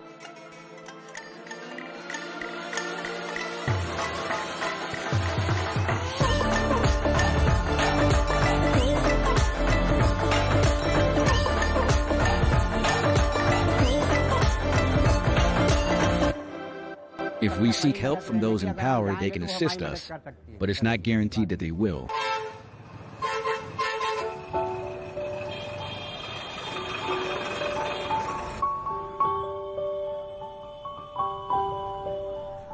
suffering of women in this society is not foreign to Sampat Pal, as she was married at the age of 12 and took up the stick at 16. Initially, I wasn't aware, and I hadn't formed the Gulabi Gang. The Gulabi Gang didn't exist back then. If I had known about it earlier, perhaps I would have acted similarly. I would have sent them to jail myself. Now, I often think about how our daughter is studying. We educated our son, educated our daughter, brought a daughter-in-law. Everything is going well. Our family is also thriving. So, I have 4 daughters and 1 son. This is my son, Kamta Prasad. He's also married now. Look, brother, their daughter is becoming our daughter-in-law, right? The elder boy who talks. Yes, let's go.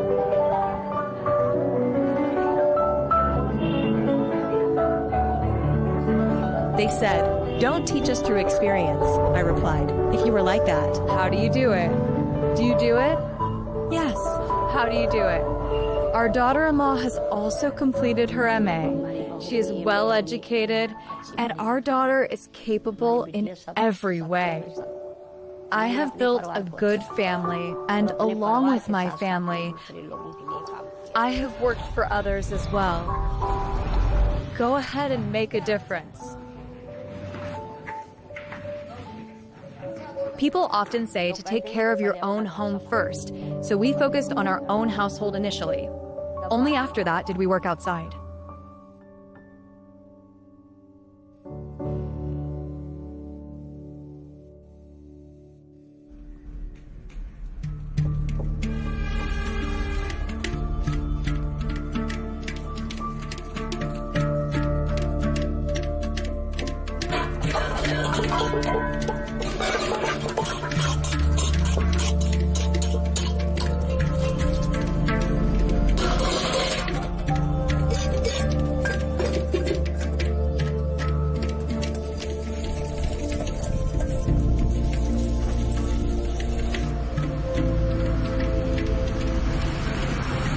Since last year, the talker and other thugs have been meddling in the land deeds. They are causing trouble, claiming that the land belongs to them and not to the locals. They are forcibly filling the land with soil and marking it with stones to assert their ownership. This has been happening for the past 15 days. When Sampat Pal intervened, she put a stop to it. Now that she has intervened, things have come to a halt. But the problem remains with us here.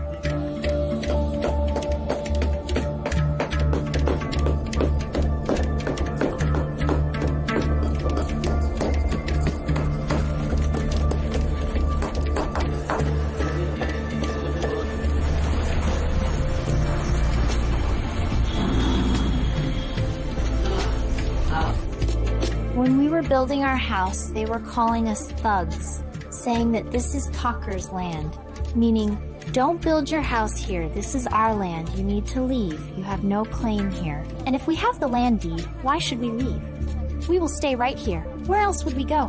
So in terms of the land allotment, we're saying there's no ours or yours here. We're saying we need the land deeds, we need the land deeds. Our land has been here for 20 years, it's been 25 years since the dispute. While Gulabi women roam the city, she receives some women in her home to listen to their problems.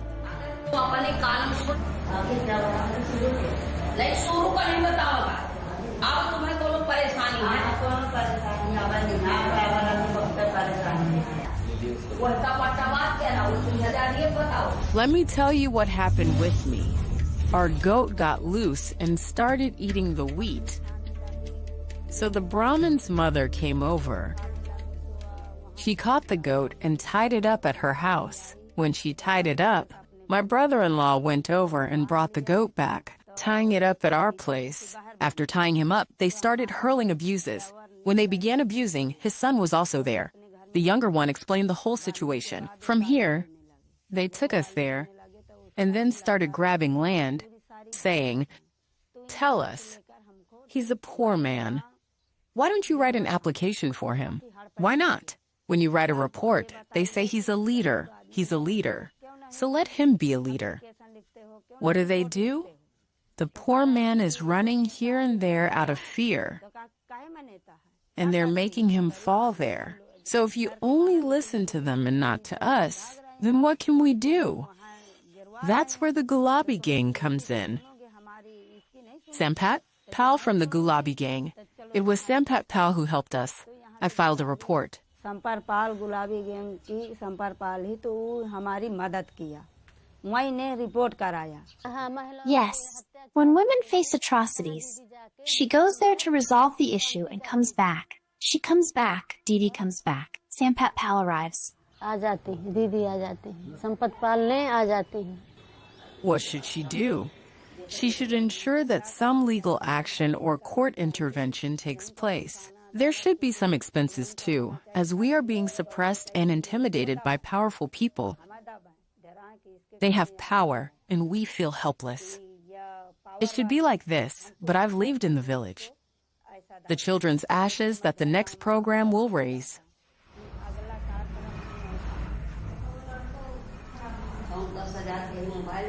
That girl ran away with a man 8 years older, believing he was well off.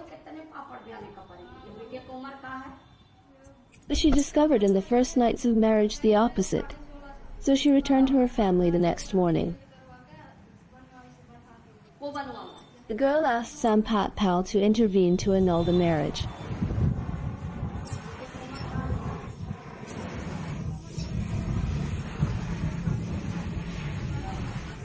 The daughter got her Aadhaar card number increased, just like that.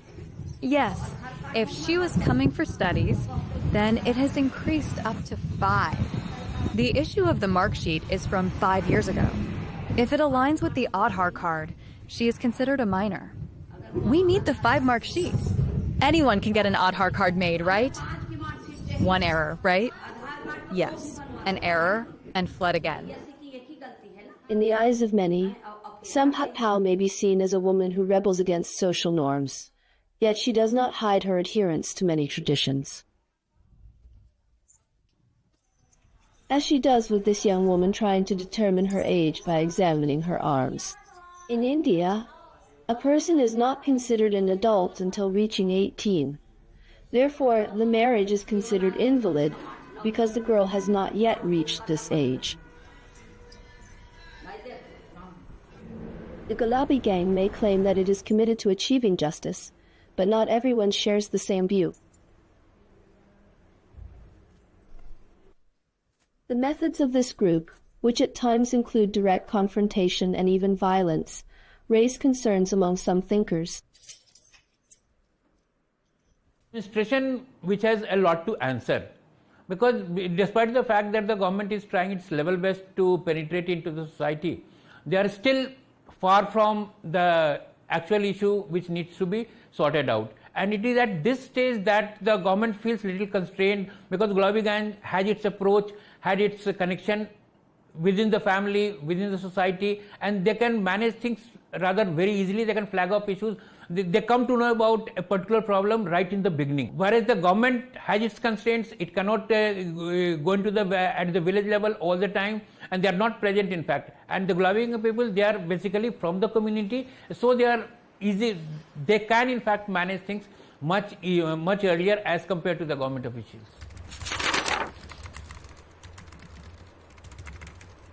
It is a parallel system. It is a system which is not constitutional or which is not legitimized by the provisions of the country. We know that the socio-political conditions of any society can spark off responses in the citizen.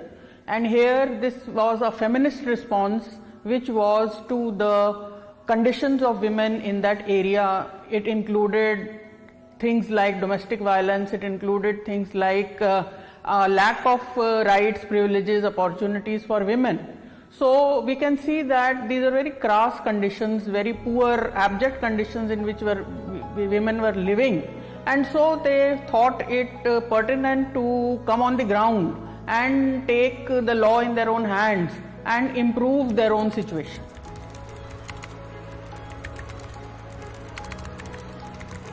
Gulabi Gang has made its presence felt.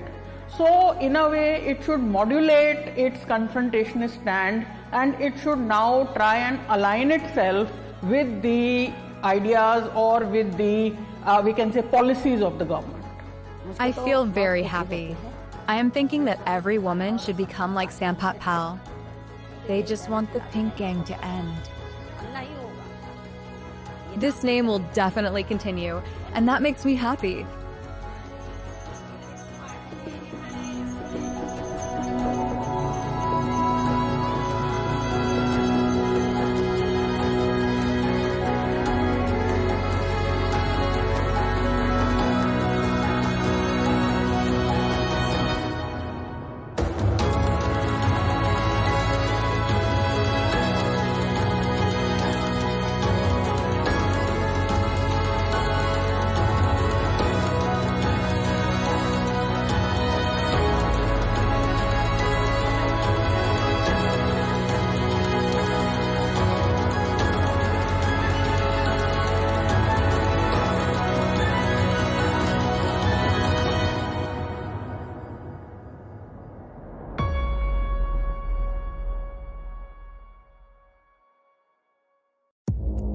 Our allies, in many cases, are worse than our enemies. Stay informed and connected with the latest international headlines.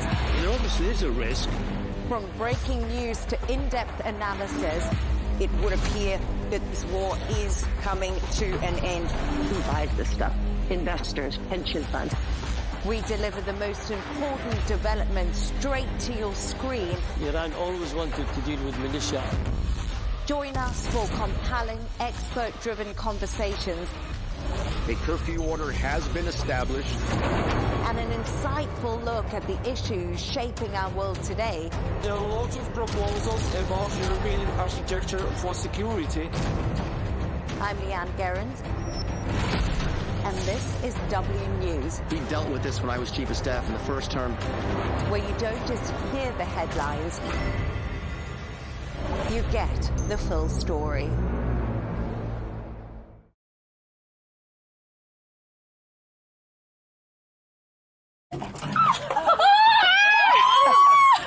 One, two, three, take up space! Millions of people around the world watched a crew of 6 women fly to space and back on board Blue Origin's New Shepard rocket.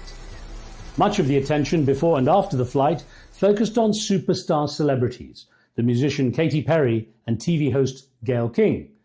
But alongside them was a rocket scientist whose lifelong journey to the stars was even more incredible. On this episode of the show, we'll tell the extraordinary story of the astronaut, entrepreneur, and educator Aisha Bowe.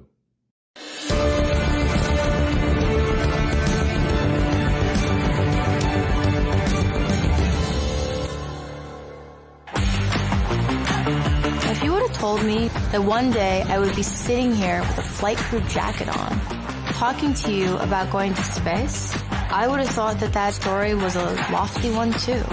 It was all a dream. The dream that I never thought would come true is coming true right now. That dream was space. I want you to live your wildest, biggest dream because I am. I'm Riz Khan. With family roots in the Bahamas and little interest in maths or science, my guest this week was an unlikely candidate to become a NASA rocket scientist. She was advised to pursue a career in beauty products, cosmetology, but chose a route to the cosmos instead. On the way, she became an engineer, entrepreneur, mentor, philanthropist, and fashion icon. Blue Origin's female-only flight to the stars featured several famous faces, attracting widespread interest, followed by a social media backlash from those who questioned its value and purpose. But for Aisha Bowe, her journey to space was always about much more than the view.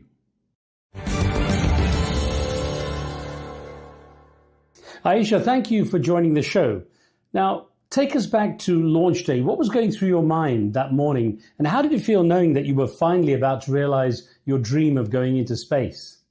Riz, I have waited my entire life for this moment, and oh, was it worth it?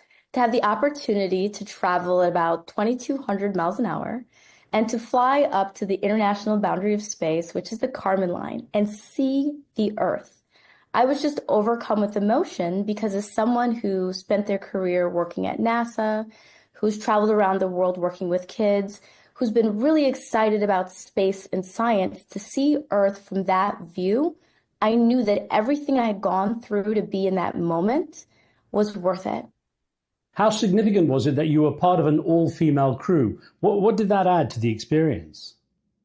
Well, I think that there are headlines and things that are designed to create a lot of engagement. And then there's what I was focused on, which was the science.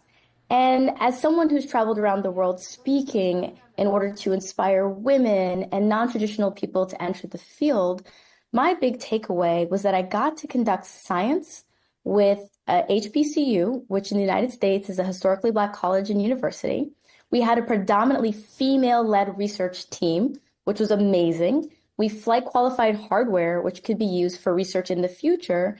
And we were able to demonstrate that we could genetically sequence plants in space during a suborbital flight. And all of these things combined are why not only do I think the flight was meaningful, but it did represent some firsts for science. We'll talk more about that, but describe what the atmosphere was like inside the capsule as the countdown began. As the countdown began, it was electric. T-minus 10, 9, 8, 7, 6, 5, 4, command engine start, 2, 1, ignition.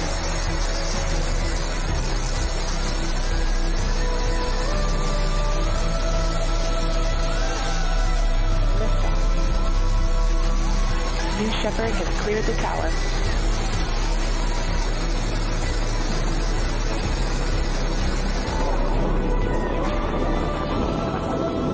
I think anybody going into space, there's this moment of just awe and wonder as you really think about all the engineering and all the progress that had to go into the moment. When I started working at NASA, it was not possible to go to space on a commercial flight with Blue Origin. And I can remember thinking to myself that one day I'll apply to be a NASA astronaut in the astronaut corps, but that I wanted to find ways to get involved and contribute before I felt ready to do that. And so during the countdown, I was sitting in the seat, and as we started to go down from 10, I realized that I was getting ready to achieve one of my lifelong goals of not only going to space, but taking that next step in my journey of becoming an astronaut and hopefully getting to one day fly for NASA. Well, the key thing is that it's a remarkable experience that very few people get. What was the first thing that went through your mind as the rocket took off? As the rocket took off, I was actually thinking about a colleague of mine who I'm lucky enough to call a mentee. When I was working at NASA, I had the privilege of meeting a 13-year-old girl named Claire. And Claire approached me at an aviation museum day. So we used to go out and speak in the community with astronaut ice cream, and we take what we were doing at work and share it with kids. And she comes up to me and she says, I want to be an aerospace engineer. And I said, okay, well, let me give you my card. Well, this 13-year-old girl, she emailed me. She literally sent me an email. I give my card to adults all the time and they don't even email me, right? And so I decided to invite her in to follow me at work. And so 13 became 16. She's now one of my mentees. And from that relationship, she ended up deciding that she was going to pursue aerospace engineering. She studied at Cal Poly San Luis Obispo. And you'll never believe this, she worked on the very same rocket engine I was flying on. And so when I sat down that day, it was more than just me achieving my goal of going to space. I actually had the opportunity to fly on a rocket engine that I watched someone who I've mentored since she was 13 help create. And I'll get onto your remarkable path to NASA a bit later. But let me ask you what it feels like to reach 2,300 miles per hour, basically 3 times the speed of sound.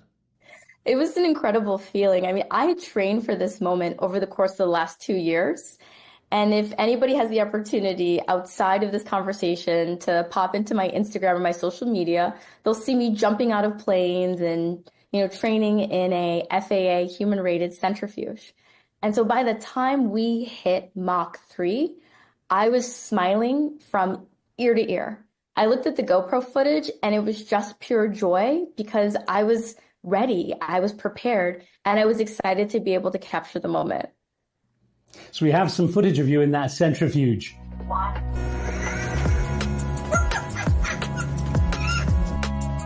She's having too much fun. That's 68. How you doing? I feel good. I love that comment from the training guy saying that you were having too much fun. Now, I have to ask you, in terms of training for the mission, apart from experiencing things like the centrifuge, how did you prepare for this kind of special mission, both personally and professionally? As someone who's always been excited by spaceflight, the first thing I did was go to the FAA regulations on commercial spaceflight. There are actually guidelines that are best practices to prepare for space missions. And so I looked at the guidelines and I said, I want to do all of these things.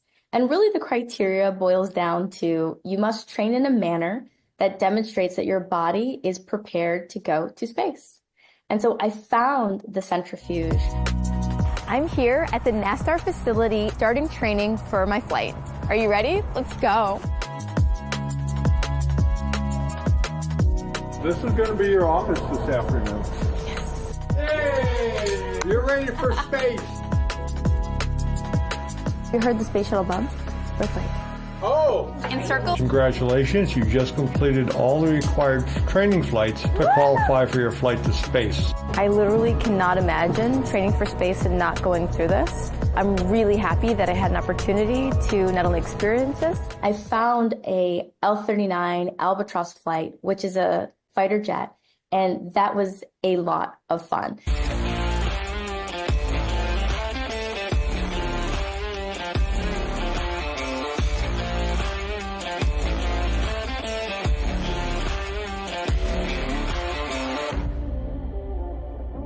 Half of the time I couldn't determine if I was training or having like a lot of fun, but I went through what the FAA kind of lays out as much as I could as a private citizen, and I'm really hoping to expand upon my training in the future and do more.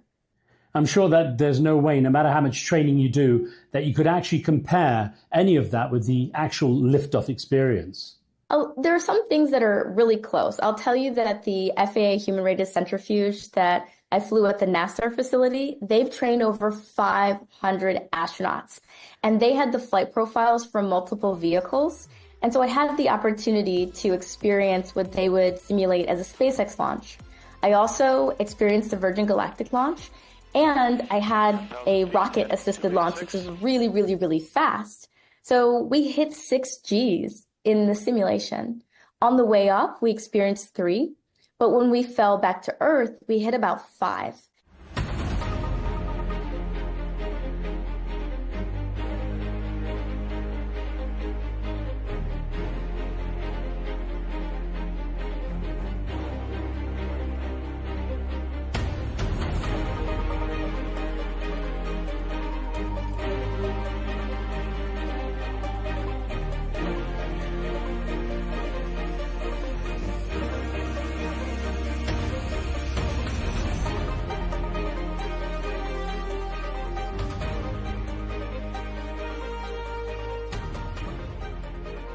And that's when, let's just say, things got really real, because 5 times your body weight sitting on your chest is no joke.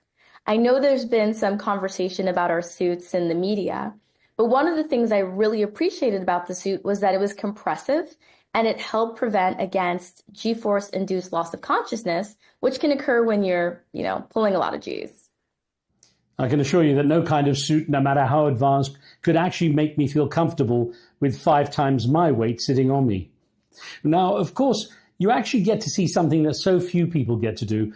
So describe the view from the capsule, what you saw, and of course, how it made you feel. It's impossible to go through this experience and come back unchanged. I hope that in the future, not only do more people have the opportunity to go, but that going to space on these sorts of suborbital flights will be as routine as flying. Seeing the Earth, it was a awe-inspiring moment that took me days to process. When I came home, I walked around my neighborhood just trying to find the words to describe what it's like to look at a moving, breathing Earth. And since that moment, I have felt a commitment that some, have detailed in the overview effect, where I feel more of a responsibility to not only protect Earth, but to talk about the experience of seeing Earth from space and to champion more people going on these commercial flights, because there's nothing more beautiful than having the opportunity to see humanity from up high. Aisha, I'm sure that you're more than familiar with the famous blue marble picture, the picture of the planet Earth taken back in 1972. That was actually the first time it was seen that way. 1972 is not that long ago, and it was taken by a person, not a satellite. Now, you got to see Earth from that remarkable perspective. You also got to experience weightlessness. How did that feel? And were there any funny moments in zero gravity while you were up there? Yes. I thought, okay, you're going to pull off your seatbelt and you're going to float up lightly. Well, right before we hit the launch pad, I had the privilege of talking to two individuals. And so NASA astronauts, Jeanette Epps and Joan Higginbotham, were there as part of my cohort. And I asked them, I was like, hey, ladies, what do I need to know about microgravity? And they were like, Aisha, whatever you do, don't do too much. You are so buoyant. Wow. I mean, the moment you take off your seatbelt, you just float right up.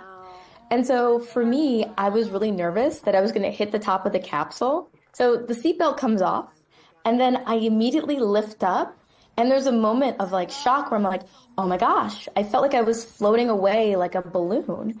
And so I grab onto the handholds, and I realized that sit-ups actually help for something.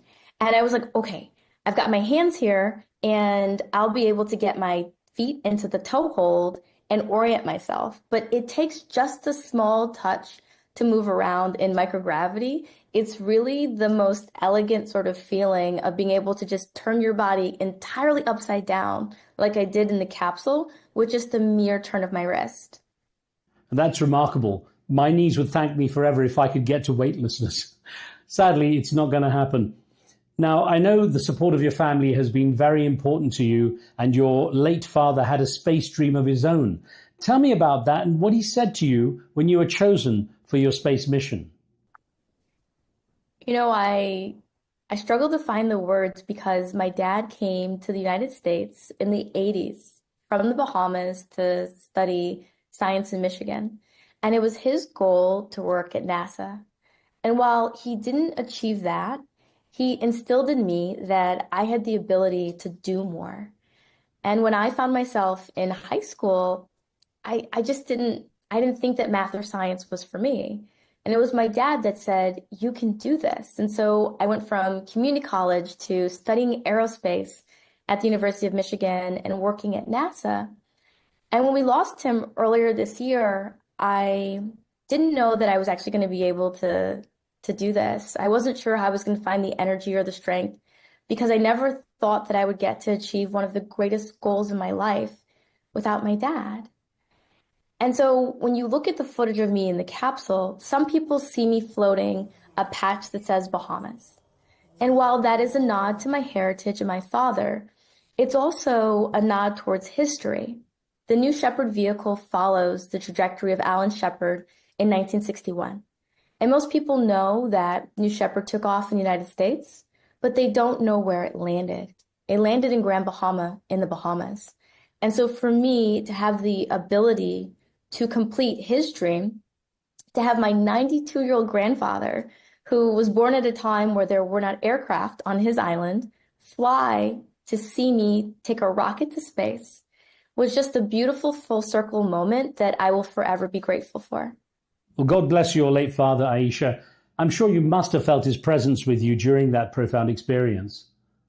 I did. And, he said via text to me, when I told him that Blue Origin was going to fly and I was going to be part of the crew, he said, Aisha, all the people who have come before me who are no longer here, and all the people who will come after you that you have not met, will forever be proud of the courage that you've displayed in this moment. And so during the mission, my call sign was Exuma, which is a nod to the island my grandfather was born almost 100 years ago. Thanks for explaining that. I wanted to ask you about the meaning of your call sign, but since you mentioned your 92-year-old grandfather, I want to refer to a comment you've made in the past about his experience with getting around during much of his early life was on a horse. Yes. Not only was he on horses, he was somebody who was really instrumental in moving the nation forward. And so from Exuma to going to NASA, my grandfather was always somebody that said, if you don't see it, create it. He was never somebody that was okay with the status quo. And I think you see a lot of that spirit in me today. Well, Aisha, apart from the Bahamas flag patch you took, what other special mementos did you take up there with you? Well, let me start with the fun one. One of the things that brought me comfort as a kid is a dish called conch chowder. And so I actually had dehydrated conch chowder, which is a Bahamian, it's just a cultural phenomenon. We love conch chowder. I had it dehydrated and I flew it in my pocket, which I think that's the first conch that has made it to space. An artifact that I'm really proud to have on loan from the Museum of Flight in Seattle. And that's the American flag that Pete Conrad, who was the third person to walk on the moon, had in his personal flight bag. And the reason I had that was because Nancy Conrad, his wife, lent it to me. She's a mentor, and she really wanted me to carry something that was a powerful symbol of the past, the present, and the future of space. That flag will be returned to the Museum of Flight in Seattle, and it will now have 2 flown in space certificates, one from the Apollo mission and one from mine. And so students and people are going to be able to go in and learn not only about the past flight, but the flight that we just completed now and into the future. And the last, which I'm really excited about, was I spent the last couple of years traveling around the world trying to bring space down to Earth. And I did this by collecting the hopes and the dreams of people who didn't see space as a career for them. Through the U.S. State Department, I've been to India, I've been to Kenya, I've been to the Bahamas, I've been to Mongolia, I've been to Kyrgyzstan. And on these postcards, I had students write their dreams. And so I flew Dreams to Space, which will be returned to them, thanks to Jeff and Lauren. And the postage will return these postcards back to the dreamers. And I can't wait to get those responses. Like, they're going to go into their mailbox and they're going to see your dream flew to space and return it back to you. Now, what are you going to do with that, right? You got to make the dream come true.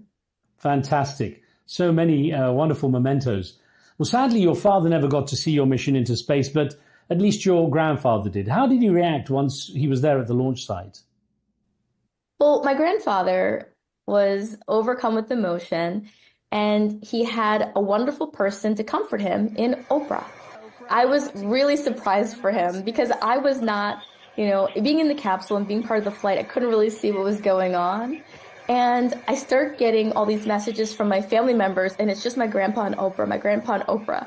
And they were like, wait a second, you told us you were going to space. Oh my goodness, like you actually did it. And wow. So I think that not only did he have a good day, in his words, he told me that he had one of the best days of his life. Yes, I saw Oprah giving your grandfather a hug as they watched it all happen. Amazing. But tell me about the nickname you and your all-female team came up with for the mission, the Six Taking Up Space. Well, we really wanted to find a way to kind of share what we thought this mission meant. And for us, we felt like we were taking up space. We're making it available. We are more than likely one of the most watched space missions in modern time. 1, 2, 3, taking up space! I actually will tell you a funny story. I was walking around my neighborhood and there's a middle school. And there was a lot of parents getting their kids, off to school, and they're like holding their hand, like, come on, come on, come on. And the kids are like looking at me and they're like, oh my gosh, and like waving at me and they're saying hi. And I think that was one of the successful things that this mission accomplished. We've inspired the youth. And so there's this wonderful part of me that's excited about what the students are going to do with it because they're writing me, they're sending me messages, they're really excited to have had the opportunity to see themselves in space. And you said you loved the flight suit. Was it because of the way it protected you from the multiple G-forces you experienced during takeoff and landing? Or was it the fashion? Because I noticed you had flares on the legs. Well, you know, on a practical kind of note, I've worn flight suits before. And what I'll tell you is that they were not necessarily designed for my physiology. One of the experiments that I conducted gathered my biometric data, and I wore it on my chest, and I was actually able to secure it and make sure that it was snug because the suit was designed specifically for me. All the suits were in custom. They were done in detail. And in addition to the benefits of the, the G's and the compression, which was very much so needed on the way down, let me tell you, I finally had something that was custom designed for my needs and that was able to not only accommodate my experiments, but I was able to operate in a way where I could conduct multiple experiments, I was comfortable, and I could move efficiently around in the cabin. Earlier on, you had mentioned some of the experiments you had conducted. Were there any experiments you would have liked to have conducted that you didn't get a chance to? Yes, I would have liked to have done a brain scan. After the flight, I felt so different than before. And I think, you hear, oh, this will change you, but I really wanted to better understand how my brain changed after the flight, because I've been writing and I've been dreaming and I've been thinking with renewed clarity and a feeling and a passion that I have not had, I think, ever in my life. In addition to that, I'm interested in continuing to monitor my vitals because I gathered data prior to the flight, during, and immediately after. But after taking off that bio button, I'd like to continue to gather data on myself that could inform future research. Makes a lot of sense. Now, after the flight, you shared some powerful reflections on the trip. Can you recall what you said and what you meant by those phrases? After the flight, I'll tell you, it was a bit of a blur. But from what I recall, I was in awe of having the opportunity to fly. I was excited about all the people that had the opportunity to witness and, celebrate the moment with us. And I was really looking forward to being able to share what it was that I learned with not only the people here in the United States, but on tour around the world. And you said, dream it, plan it, go and do it. Sometimes reality is wrong. Yes, and that's actually one of my slogans. Look, everything that I've accomplished in life was something that somebody told me that I could not do. I'm beginning to think that if you tell me that I can't, it actually means can. And so I've adopted a mindset of failure is success and progress. And I think that so many people are holding on to something that someone told them that they could not do, thinking that that person knew something about them that they didn't, and they don't. And so when I decided to go to Michigan Aerospace, it wasn't because someone told me I could do it. When I decided to found my first company, it wasn't because someone told me that I could do it. And when I decided that I wanted to go to space, it was all the same, right? Aisha, there's no way you can do it. And so to be in that moment where every single one of my dreams had come true, I just wanted to use it as an opportunity to inspire other people to go do the same. Well, naturally, everyone who manages this rare kind of mission into space says they come back changed. In what way do you feel it changed you, personally and professionally, especially after the long path from your early years that you took to get there? It's given me a renewed perspective on what I can accomplish. One of the things that I want to share with you beyond the headline is that I'm the first African-American woman to raise and own her seat. I spent years working with organizations deciding to say, how can we make this more equitable? If I can raise the money, if I can do the research, I can put forward a model that other people can emulate. My entire life and career has been about creating a pathway for other people to follow. And that's one of the stories I'm excited to share as I travel around the world. It's not only about entrepreneurship and inspiration and science, it's about creating sustainable pathways for other people to have the same experiences that I've had. I want to touch on your remarkable achievements in the world of entrepreneurship as well in just a moment. But let me ask you, in the same way people say that they see planet Earth differently after seeing it from space, how did it change your view of the Earth? I feel so much appreciation for the little things. You know, I can remember the number of sunsets that I caught last year, and it was less than 10. Today, I got up and I'm looking at everything, right? The plants, the animals. I just feel a sense of joy. I feel a sense of privilege, and I feel honored because there's no mistakes here on Earth. We are truly a blessing, and everybody has a purpose. And Earth, when you see it suspended against the darkness of space, it is impossible to not believe that we are all here for a reason, and we have to protect this planet. We have to share this. We have to go out and make it possible for other people to see it, because it's such a beautiful thing. It's overwhelming when you get to see it from space. Well, as you know, Aisha, we live in a world of social media and global interaction that is not always very nice or fair. And as you know, there's been some talk since the mission questioning the use of the term astronaut in connection with these short flights into space. How do you regard that debate, and what does the word astronaut mean to you? Well, I think that in aerospace, there's always been a delineation between a NASA astronaut, per se, and a citizen astronaut.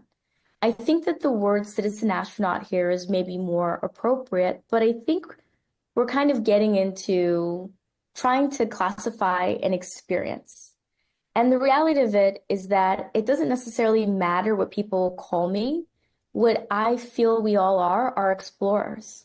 And when you think about what's happening in commercial space, it's really similar to the early days of air travel, where people were literally getting in these kind of makeshift airplanes and they're like trying to figure out how to fly around, and they're explorers. And that's exactly what we are. We're explorers, we're pushing the boundary. And I really welcome individuals to try to find a way to create, naming that maybe is a little bit more reflective of the accomplishment, as opposed to trying to be divisive. Well, considering that valid point, were you surprised? I mean, how did you regard the fact that there was a backlash in social media? And did it diminish your experience in any way? It's impossible for me to have the experience of seeing my lifelong goal be achieved. I'm grateful. I'm honored. I feel a sense of responsibility to go and share what I saw with the world and to build new bridges and to build new pathways. I think the conversation is healthy. I was excited because, look, as a science person, I have been involved in some very, very cool projects, but they've never been spoken about this much. Regardless of whether or not you were for it or you were against it, you were talking about it. And I think that's powerful because as we move into the next generation of space, we need involvement of all people. We need people to understand why it's powerful. And outside of the public discourse, we literally had middle schools, high schools, people around the world saw this mission. And so for me, I think we achieved a lot of what I would hope to get out of the mission was I brought visibility to the science that I was looking to conduct. And I had the opportunity to inspire people who may not have previously known about me or the work that was being done. And no doubt you've become a role model for many young women. People like Claire, the intern whom you mentioned, who ended up working on the rocket used for your Blue Origin mission. But do you think that gender played a role in that negative reaction among some people? No, I think we're at a period of time where we're making a lot of progress. And what's important is that we need all people. This commercial flight was the first, but it certainly won't be the last. When you look at what Blue Origin has done, they flew a 90-year-old, Ed Dwight. He was the first African-American astronaut selected by NASA. And in doing so, they righted a historic wrong. They also flew Wally Funk, who is a female pilot who has more hours in a plane than I think most people on the planet of Earth. I think the conversations about who can fly and how they fly are valid. And I think that opening up the door and talking about what we want the future of space and the future of aviation to look like, I don't necessarily think it's about the outcome. Well, listen, the Prime Minister of the Bahamas personally sent you a congratulations message. And a lot of young people are now very inspired by what you've accomplished. What sort of messages have those youngsters shared with you? Well, we had a 6-year-old at the launch. Her name is Zofia. And Zofia was tagging along with her family that day. And there's a beautiful picture of her looking up at me as we're parading to the launch pad. And all I can remember is her gaze. She was locked on. And I could tell that she was engaged. I could tell that she was inspired, but I really wouldn't know how inspired until after. It was a week after the launch, and I got a message from her dad, and it was an illustration. And it was the capsule coming down with the parachutes popping out. And he said to me, "I think I've got a problem." I'm like, "What do you mean?" And he said, "Zofia said that she wants to go to space, but she's going to wait until she's a little bit older, maybe about 9. That, to me, I mean, it really sums up what's happening in my inbox and on my phone. There's so many people telling me that not only were they proud and they're excited, but that it renewed their dreams. I've had that as well with adults who grew up seeing space shuttle launches and were really motivated, inspired by them, and who were really excited to see that this launch was getting such wide coverage and sort of asked the question of, do you think that there are going to be more launches with this wide coverage in the future? And I hope so. I hope so for NASA missions. I hope so for Blue Origin missions. I hope so for Virgin Galactic missions. I hope so for all missions. And your trip into space was also celebrated with a viewing party by staff and students at Washtenaw Community College, where your academic journey began. Looking back at that time, how far away did the dream of space feel then? I mean, it felt like just that. It felt like a dream. Washtenaw Community College was where my life began because I met a lot of individuals who they didn't care about what I demonstrated on paper before. They were focused on pouring into me, and I started to drown out the noise and only focus on the things that I wanted to achieve. And so one of the other stories about this launch that I'm really excited to share in the coming days is a student named Nathan Perry, who was a Washtenaw Community College student who was actually working on the launch site.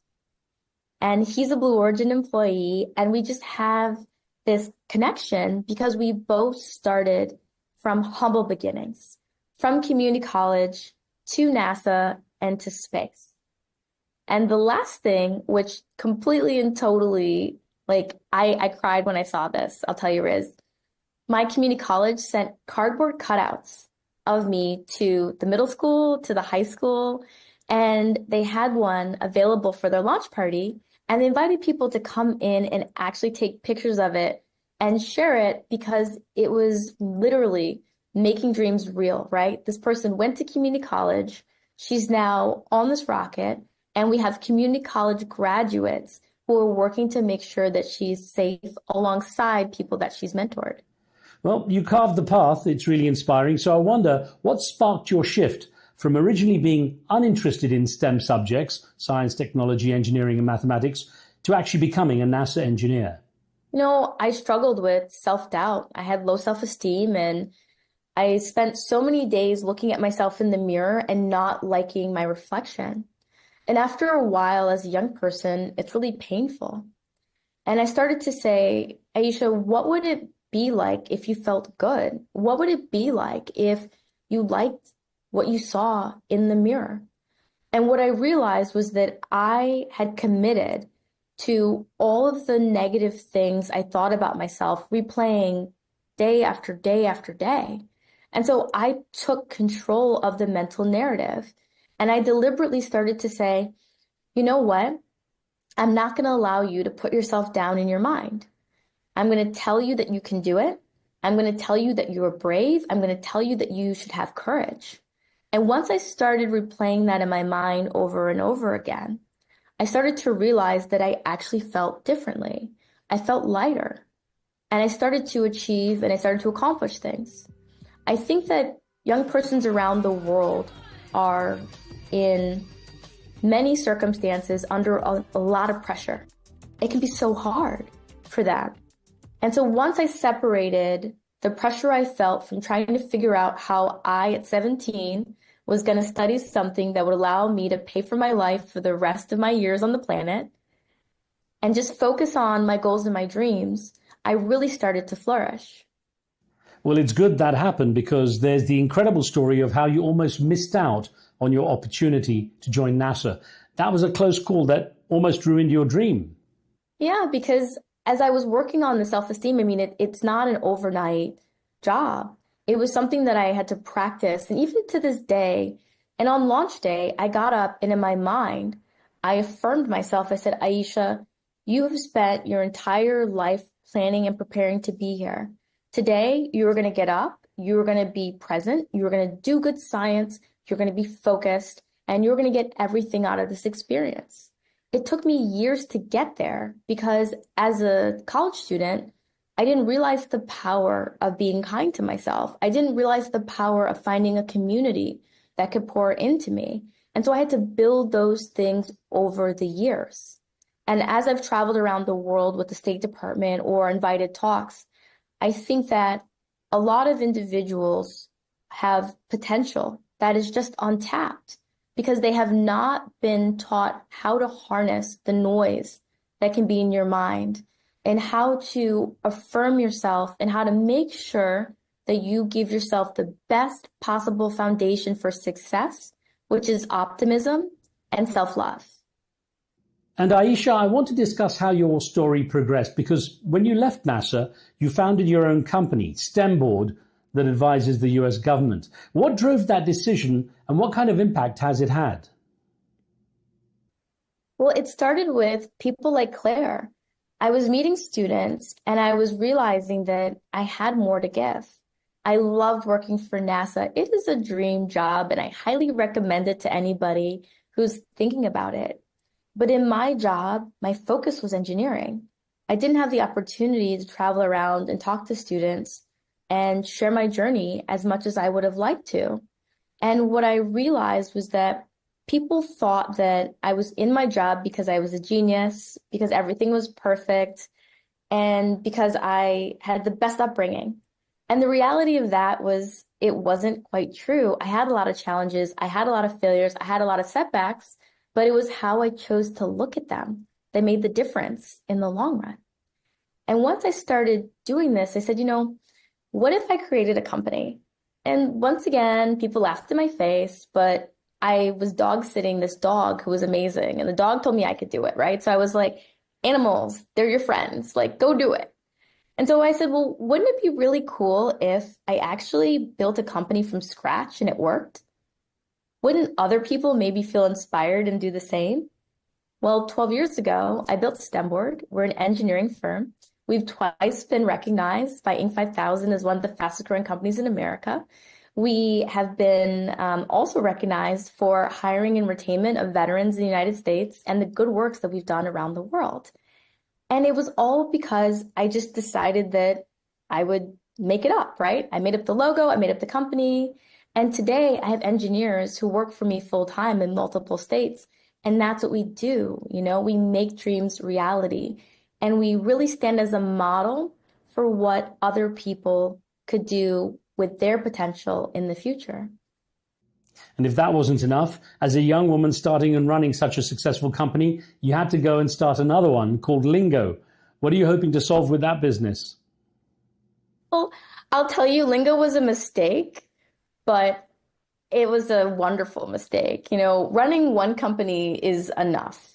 It's definitely a lot of responsibility on a day-to-day basis. But Lingo came as an act of love. We as STEM Board engineers were donating our time to help nonprofits in the community. And what we realized was that these nonprofits were going out and they were teaching kids, they were doing STEM workshops, but they may not have had the time or the expertise to develop the content and the curricula in-house. And so we decided to do that for one of our nonprofit partners, and the pandemic happened. And we said, we have to help these nonprofits. We have to help the parents and the teachers at home. And so in the course of 1 year, we delivered, and we helped instruct over 5,000 kids. And we said, whoa, this is going to need to be its own thing because there's such a need for it. Today, we supported over 10,000 students. My mom actually is Employee of the Month every month in Lingo. That's right. She went from being my mom to working in one of my startups, which is like very fun. And I've had the opportunity to see what students in other countries get out of our kits because I've taught them in Kenya. I actually taught them in India. I had a 5-city tour through India where I taught lingo, and the kids just loved it. From Calcutta to Dubai, to Delhi. And I actually brought some lingo kits to Dubai too. So I just have had them all over the place. And it's been wonderful to see the response that the students have had. And Aisha, I should point out that you're a big supporter of Club for the Future, the Blue Origin nonprofit division. Tell me about that. Club for the Future helps students send postcards to space. Postcards to space. I love the concept because it brings space down to earth. And it also allows for students to have the opportunity to, write their dreams, share them, and send them. And so Club for the Future not only travels around and provides these postcards, but they talk about the rocket. They talk about commercial space travel. And it's a really great way for people to get engaged no matter where they are. So that was your role for Club Future on this mission? Yes. So from 2022, I gathered up all my postcards and I delivered them to Club for the Future for processing. After the mission, they're going to take them off of the rocket and they're going to return them to the dreamers.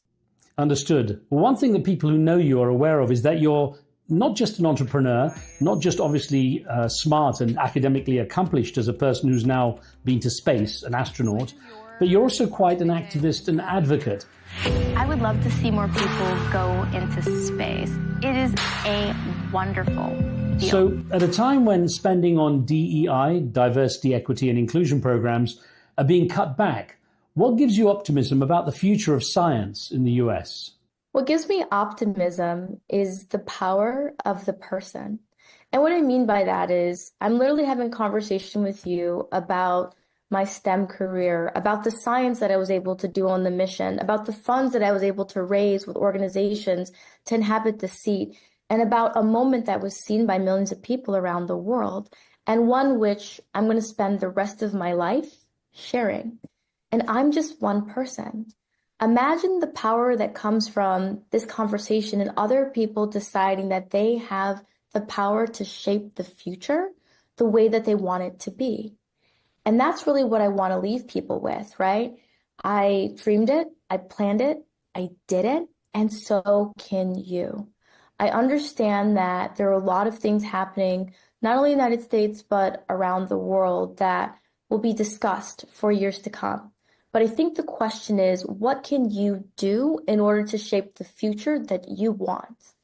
And of course, times have changed. And from a time when you couldn't imagine the opportunity to travel to space that has been developed through projects such as Blue Origin, it's now become a possible dream for many more people, something for which you advocate. But given the huge cost, is such an ambition even practical?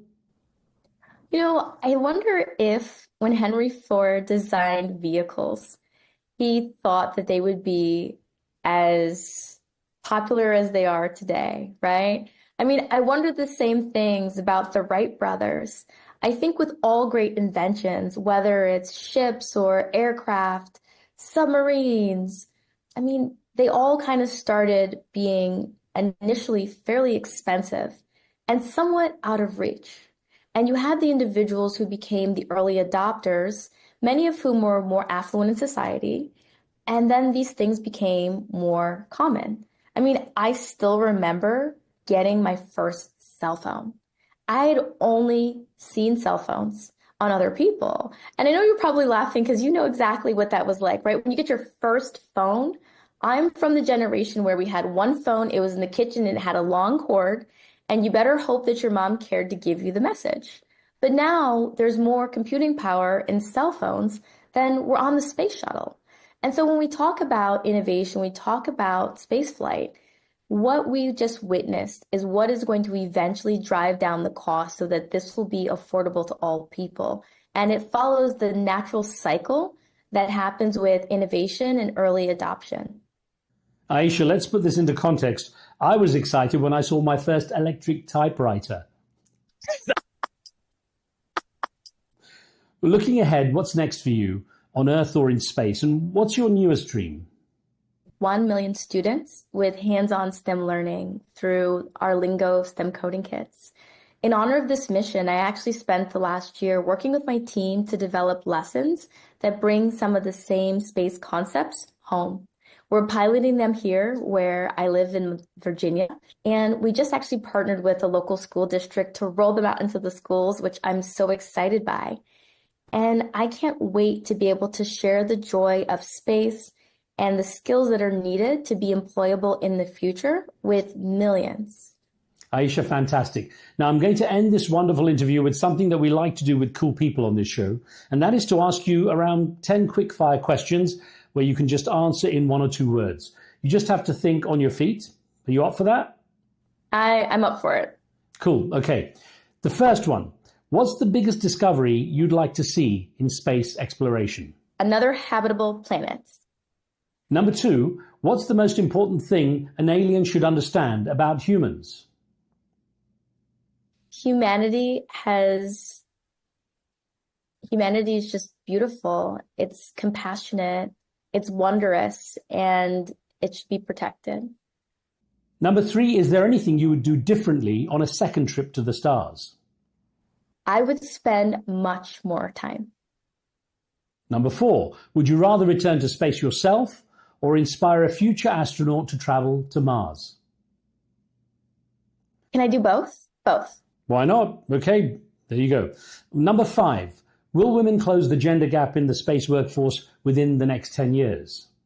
I certainly hope so. Question 6, who's your favorite astronaut and why? It's hard to pick just one. I absolutely love Jeanette Epps, Joan Higginbotham, Mae Jemison, Katie Coleman, Suni Williams. They're all my favorites. Can I say they're all my favorites? Of course you can. Well, 7, what's your favorite Katy Perry song? My favorite Katy Perry song would be Firework. Nice choice. Question 8. Considering you were told to go into cosmetology and fashion, and considering you've actually become something of a fashion icon, what's the choice? Cosmology or cosmetology? Cosmology. Number 9. Spacesuits. Fashionable or functional? Both. I knew you were going to say that. Prada's designing the newest spacesuits. I mean, it's both. Fair enough. So then, question 10. Do joyful tears float in zero gravity? Yes. Well, I'm going to squeeze out one final question. How would you sum up your experience in space in a single sentence? The most meaningful thing that has happened to me ever. Aisha Bo, congratulations, and thank you so much for taking the time to have such a great conversation. Thank you. It's a pleasure to be here with you, Riz.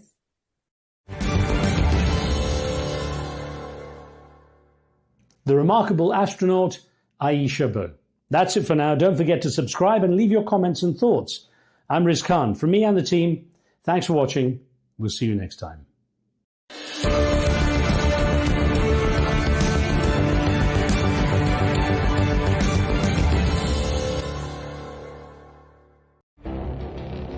It feels like decades are passing by in a matter of weeks. Seismic shifts in the world order. Never, ever will be part of America. With so much happening and so much noise. Whether it's political upheaval, Canada has been ripping us off for years. economic shifts or social movements, And no one wins from tariffs. I think America can be more friendly to the rest of the world. The in-depth analysis and all the latest developments across the globe. To have an inclusive policy together. The meetings with Hamas gave me some hope. We're in another nuclear arms race. the most important development straight to your screen. Welcome to the dressing room. I'm on my own. I need backup. And an insightful look at the issues shaping our world today. It was not going to happen, that war, and it happened. Join us on Al Arabiya News. where the world talks.